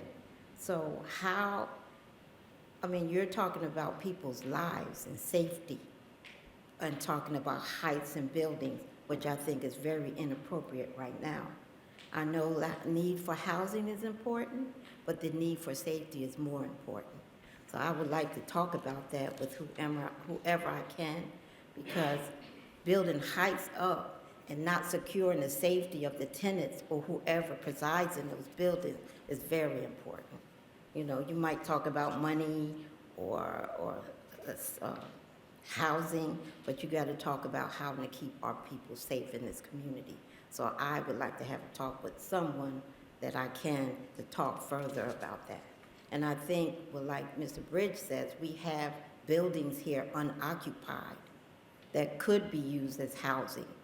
you know, and because it doesn't meet the height requirements or what the state wants, we need to be able to beautify our community even more by occupying the empty homes that we have right now, if it can fall into ordinance.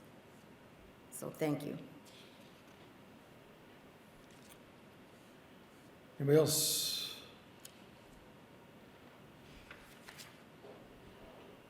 See nobody else rise, we'll close public comment. So in a nutshell, what are we doing with 1732 parentheses 25? In a Mr. Stones? What is the significant impacts of 1732-25? All right.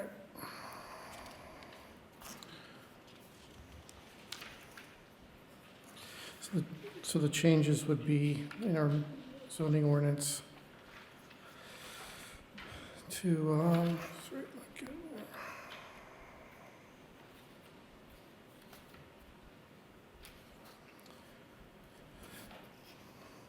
so the changes would be keeping it at 45 feet. This is the OTC zone. Keeping it at 45 feet, but striking out or 3 stories, whichever is less. Under the floor area ratio, striking out 50% and putting in 75%.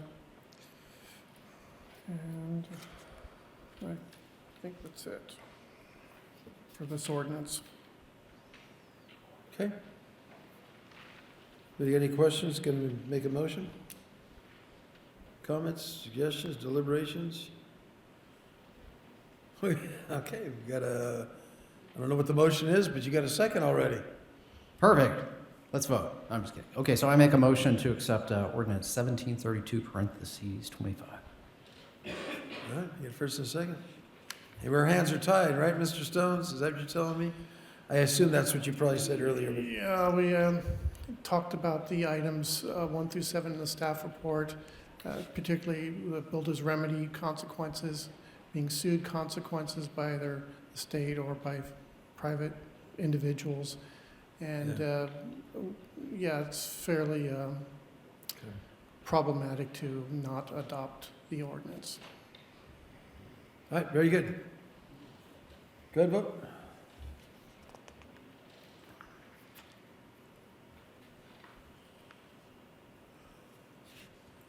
You just squeak by. All right, tell me your word, Councilmember Sommer. That passes 3-1 with Councilmember Starbuck partying on. Stay-ins. You want to do it again? Maybe you had so much fun. 17. 17 more. Oh, we got to bring back the. Yeah, I got something else. I got something else I want to. I think we have a couple. We have a couple presentations left as well coming up. So hang in there. About the dog show, right? Okay. I just wanted to bring something back. One of the items that we tried to do to get HCD to succeed with us, but I think it's something that we need to line up and get into play to meet our arena numbers. Because even though we have arena plan set up, the regional housing needs analysis plan, and we came up with numbers to meet the numbers they're telling us to meet. If we don't meet them, we're coming down the line and they're going to start pointing at us again. So we know that some of the sites aren't going to be built. We just know that for point of fact. They did the best they could, right? Did I cover my base on that? I got a smirk from the city attorney, okay. But I think there's something else, items that were zone residential before that I'd made this suggestion to HCD to try to get them to accept the lower ceiling heights to allow us to do what we were doing.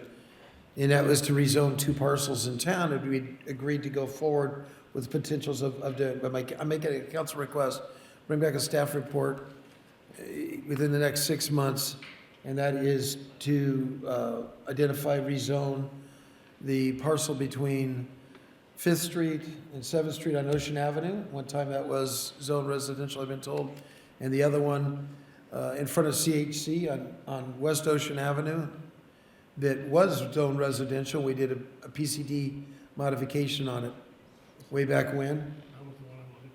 So bringing those two parcels back for the rezone, not piggybacked on tip, obviously individually, but sometime in the next 6 months on those two projects. So I need two other people to go along with that on the council. I would go along with that, but I would like to add that we look at areas that are now zoned industrial or commercial, to see if any of those are appropriate for residential, particularly in the commercial where we're demanding, that's a charged word, where we're requiring the first floor to be commercial.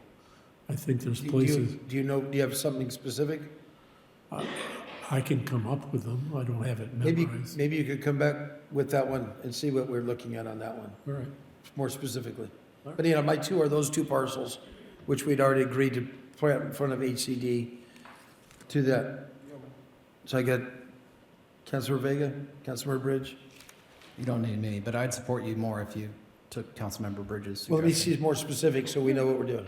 Just saying. Okay? All right, so you got that? Somebody? Make council requests on that one? Okay. All right. So now we got to go back to written communications. Do you have any written communications? No, there's nothing. I'm going to bring number 3. It comes right before all communications. That's right after our written communications. So number 3 comes now. We good? Just going by the book. Adoption resolution number 6783, Princess 25, approving a permit-ready ADU plan. Mr. Stones.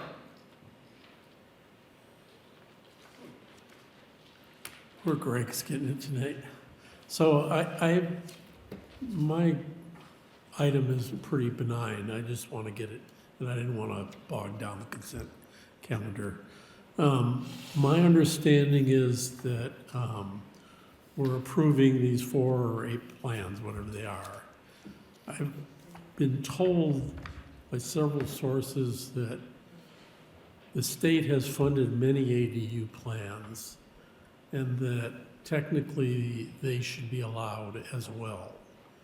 And I'm wondering if we shouldn't have a line or two in this that says that. And if no, then please explain why not. Yeah, I did bring my consultant for the project program. My understanding there isn't state-approved plans, if you wanted to elaborate on that.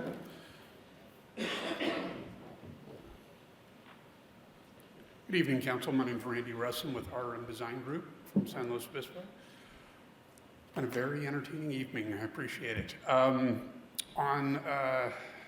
There are no state-approved plans.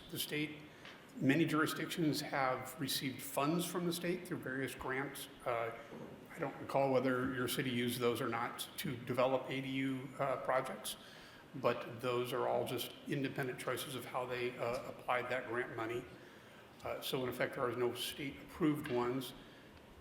There is an encouragement to accept other jurisdictions' ADUs. That is potentially problematic, depending on how you would like to view that. From a controlling the design aspect, we're bringing these ADUs are designed for your city. They're the look of your city. They meet your design guidelines.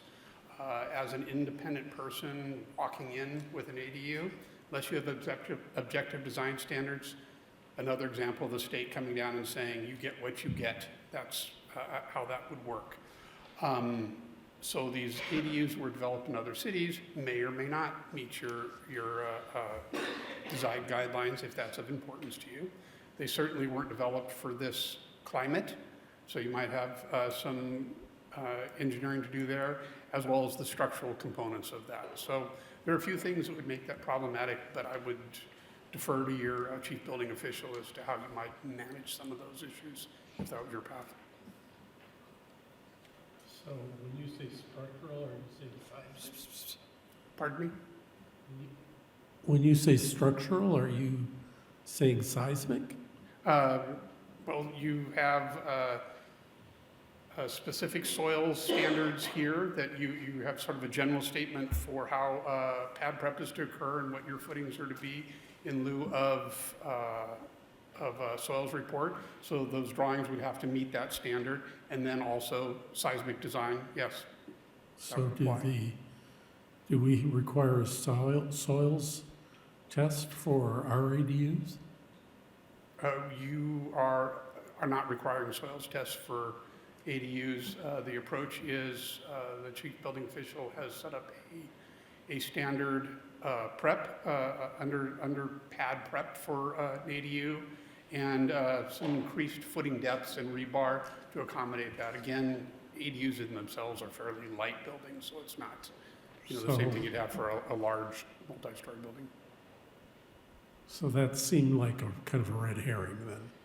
I mean, if we're not requiring soils test and we've beefed up, You would still need if the drawings themselves were created by someone like me, someone else who worked for another jurisdiction, created these drawings that did not meet that standard, which your chief building official has set for the footings, which is different than what would be in the building code, or what would be different than maybe what you count for such a light building, then those drawings would have to be amended, either accepted as deficient from your standard, or be amended to meet the standard that he's set forth.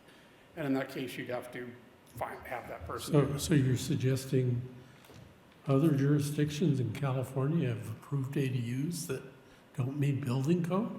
No, not at all. The requirements of the building code will vary based upon the conditions of a site. The soils. Soils in many things, wind load, snow load, seismic loading, flood zone. There are a variety of things that come into play depending on where you're at. We are currently talking about soils specifically, and that will vary.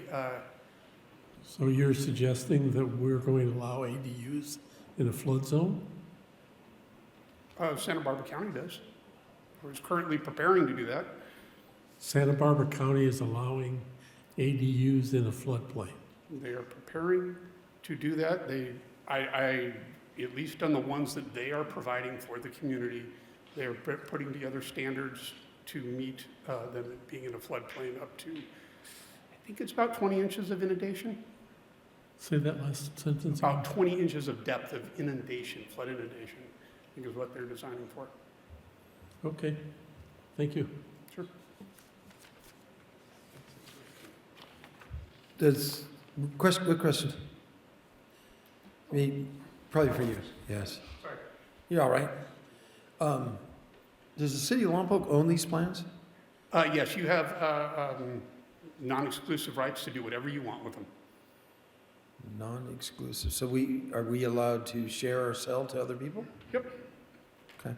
You can do, our plans will be stamped with things that say they're, approved for only use in Lompoc, which you can give them to another city, and it's up to that city's chief building official to say, yeah, we consider what they do equivalent to what we do, we'll accept them. And that's perfectly within their right to do that, and you're right. Yeah. Okay. You own them, basically. You own those pieces of paper and whatever you do with them. Okay, very good, thank you. Any other questions? We're good. Right here, just in case. All right, stretch your legs. Nope, see nobody else have questions, I'll bring this back for public comment.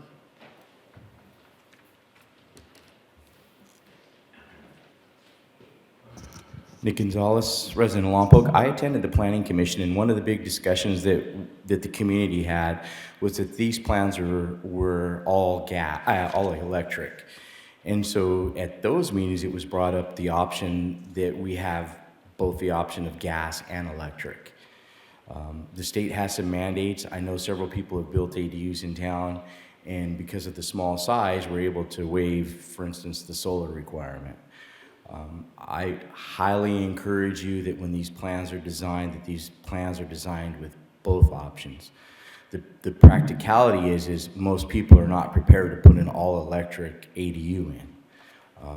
It would be a natural progress to use the existing gas and to use the existing electrical meters as is. Maybe you'd have to go to a 200 amp to handle the additional load. But if you require all electric with these approved plans, I have a feeling you're going to have a plan, and that's about it, because most people are not going to utilize them if they're restricted to only electric. I know we're trying to meet the new requirements, but Santa Maria doesn't have that restriction. Other communities don't have that restriction. So please make the plan with an option for gas appliances so that it can be interchangeable. The other item would be I don't know that if this is the place, but it is a general practice that the state has made it very clear that you can accept a fully entitled project from any other municipality or counties. And if you're waiving the soils for a certain size that are going to be on your plan, anybody that has a similar soils to our area or similar design requirements, it would be nice to do that. Obviously, each and every time you're going to have to do amendments for site-specific issues, utility connections, and things that relate to getting the basic services from the city. But that aside, Uniform Building Code, the last time I checked, is Uniform Building Code with the exception. We don't have some of these. We're not in the Sierras where we have to worry about snow loads. We're not in a hurricane area where we have to worry about wind loads. We're not up next to the beach where we have to worry about tide impingement or and such. So I think we can make a pretty standard cookie cutter design, which is what they've provided, and make it as accessible to as many people as possible by giving as many options as possible. Thank you. Any other public comment? Seeing nobody else rise. Close public comment. Question for Mr. Stones, are we able to do that? To make a diversity gas and electric housing? As a part of the building set, I would defer to you. Is that a possibility to do an option for that? Yeah, I think we concluded last time that wherever possible. Come on down. Yeah, as a result of the Planning Commission meeting, I think the direction was wherever possible, we would create the option for both gas and electric in these units. What's the qualifier of wherever's possible? What's that? Energy compliance documentation, which is sort of outside my area of expertise there. I would say in most cases it should be very workable. Most cases, having electric or gas will be. Have electric or gas as an option. City Attorney, are you aware of? I'm not familiar with those rules, unfortunately. Well, let it be for the record, I did we're moving forward, that is a highly suggested, basically better happen type of thing in our plan sets. If there are other jurisdictions who are able to do this, then we should be able to pull this off too. It is absolutely, I think that's what we concluded in the Planning Commission. Okay. It's a moving ball. I hesitate a little bit because we are doing this under the 2025 code, and we actually don't have the final documentation on the 2025 energy compliance software. So we'll see how that plays out. But my expectation is we've been able to do it before. I don't know why we shouldn't be able to going forward. So we understand the spirit of this, and the objective is to get as many of these built anyway. So the more complicated you make it, the more difficult it can be. So appreciate your options here. Appreciate your plan sets. And anybody else have anything else? Thank you. Councilmember Ball? No, I was just going to kind of just piggyback on that and say that at least from my position, I wholeheartedly, options are very valuable here. If we, the state doesn't insist that we do all electric, but we say, we want to save the climate, and I believe in all that stuff too, but if we create a restriction that prevents any movement and no one wants to build an ADU, then we've failed in our whole mission. People need housing, they need a roof over their head. So whatever we can do within the parameters of the state, I'm in full support. We need housing, we need housing, we need housing. So thank you for your hard work on this. Councilmember Bridge. I just want to make sure I'm correct in understanding what we're doing tonight. Are we approving these plans, or are we approving the ability to go modify these plans? Or what exactly is the staff recommendation? Well, it's to approve the product program, which are these plans. Say that again, please. It's to approve the program, which are the plans that are attached to the resolution. So what I heard is, And they're conceptual. In other words, there's still, the second phase will be when they actually submit to us to do the formal review with the building division. That'll be like the construction set. So this is for the conceptual plans. okay, so we still have plans to make. Yeah, for the So- construction set, that will be reviewed with building So it division. is reasonable to make the request that when we get the plans to make, that the gas is an option. Yes. Okay, so we understand that. And I respectfully think we should include other jurisdictions' ADUs. I think with the soils conditions that we understand and where we live, I would think that any municipality approved under a California building code, ADU should be acceptable. So I'm not sure how the ordinance would have to, or the resolution would have to change to incorporate that, but I think that would be wise to not lock ourselves down to these 9. When we've got, the state has funded these things everywhere, we ought to take advantage where we can of other options. So that would be my recommendation. Councilor Ball? So I don't necessarily disagree with that. I think that's something to discuss. I'm just curious how that might impact like our local design elements. Well, and yeah, some of those that would be my only concern pretty much is if somebody, let's say, they grabbed a City of Goleta approved ADU plan and then say, hey, I want to use this one instead, Lompoc, we would still have to review, I would have to still review it based on our local requirements, such as our design guidelines or whatnot. So yes, somebody could use somebody else's city's plans, but I would still have to review it. I just can't not look at it as opposed to the ones we're reviewing. How is that different than if they submit one of these? Well, with these, we're going to look at, and when it goes in the construction phase, the building division's going to review it, and we know that it meets all of our local guidelines and requirements. So that's why they're the pre-approved ADU plans, as opposed to some other cities, they might have different design or different way of looking. I would still have to check those to see if they meet our local requirements. We're reviewing this set of plans for us. We're not reviewing all the cities throughout California in terms of what they're doing. It's specific to us.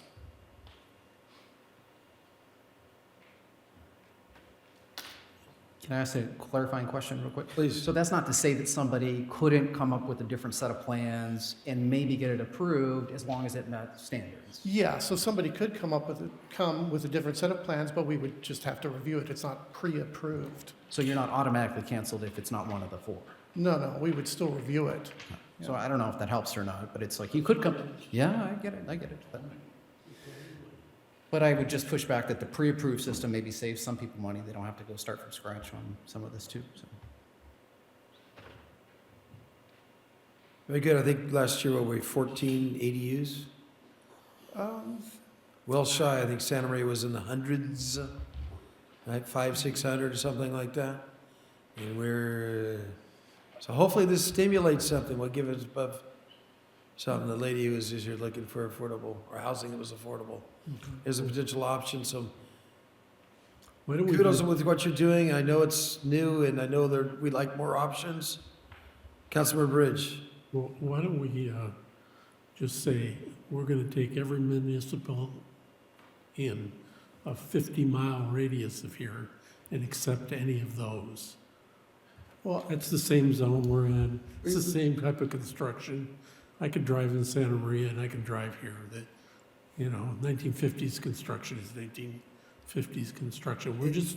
If I can answer that, I think one of the things is because we have a noticing component, we've gone through here, we ran it by the public, and a lot of what we're doing here is the review that's gone public to allow that to go through. So if you had some other plan sets that you'd like to bring forward, we can do much the same. But presentations through the council, waiting for public comment, and all that stuff to allow this to go through. So just to bring something at the last minute and say, hey, prove something we don't really know what it is. If you see something like that, and it works, let's try to bring it forward and see what we can do. But I think it would overcomplicate what we're trying to do here. Let me ask what we're approving here. Are we approving look and feel? The what, say that? Are we approving look and feel? Well, it's the general concept of the pre-approved plans that are in the resolution. So it's those conceptual plans. So it's look and feel, it's not structural. Yeah, because those plans are conceptual. The structural and the construction set will come at a later point, which will be reviewed by our building division. Look and feel, we got a motion on this one. Any more questions? Where are we? Come on, Councilmember Ball. Oh, Councilmember Vega beat you. I'll make the motion that we accept. I'll second. Does it comply with everything we Does that need? include the gas And component? that with the modification, if I can make that clear, with the modification, the plans include gas retrofit also. Okay. Is that everything we need over there, City Attorney? Is that good? Thumbs up. We have a thumbs up. We got a first and a second. Fire away. Whoa, there we go. 5-0. You pass. Good job. Thank you, guys. It's a long waiting process. I agree with you. Should be easier in California if one's approved somewhere. Because heaven forbid we straight to have one of those ADUs that looks like it came from Santa Barbara, Goleta, formulated Lompoc, you know? Might not fit in. You know, stucco's different down there. Their tile roof's a little redder. I'm not sure. I get you. Thank you, guys. Where are we? Where are we now? Oral communications, last 2 minutes for people to come down and market their YouTube channel. Oh, wait, what? Did I say that? Speaking of building officials, I had a conversation last week with someone on the Utility Commission who suggested that there is actually a backlog of 1,000 permits that have been paid for and applied for, but not approved. Is that true? If it is, that is a crisis.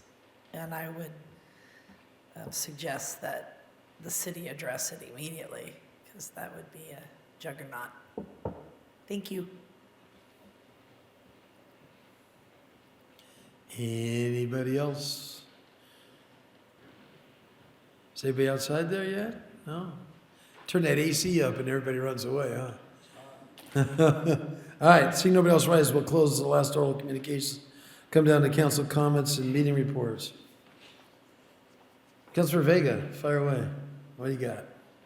Guys, thank you, everybody that's staying awake and paying attention here. It's a little earlier than I'm used to here because, you know, meetings are long sometimes. I just want to let you guys know that I'm here, we're here to make a difference. I have just been pressing myself to do a little bit more for the residents of this town.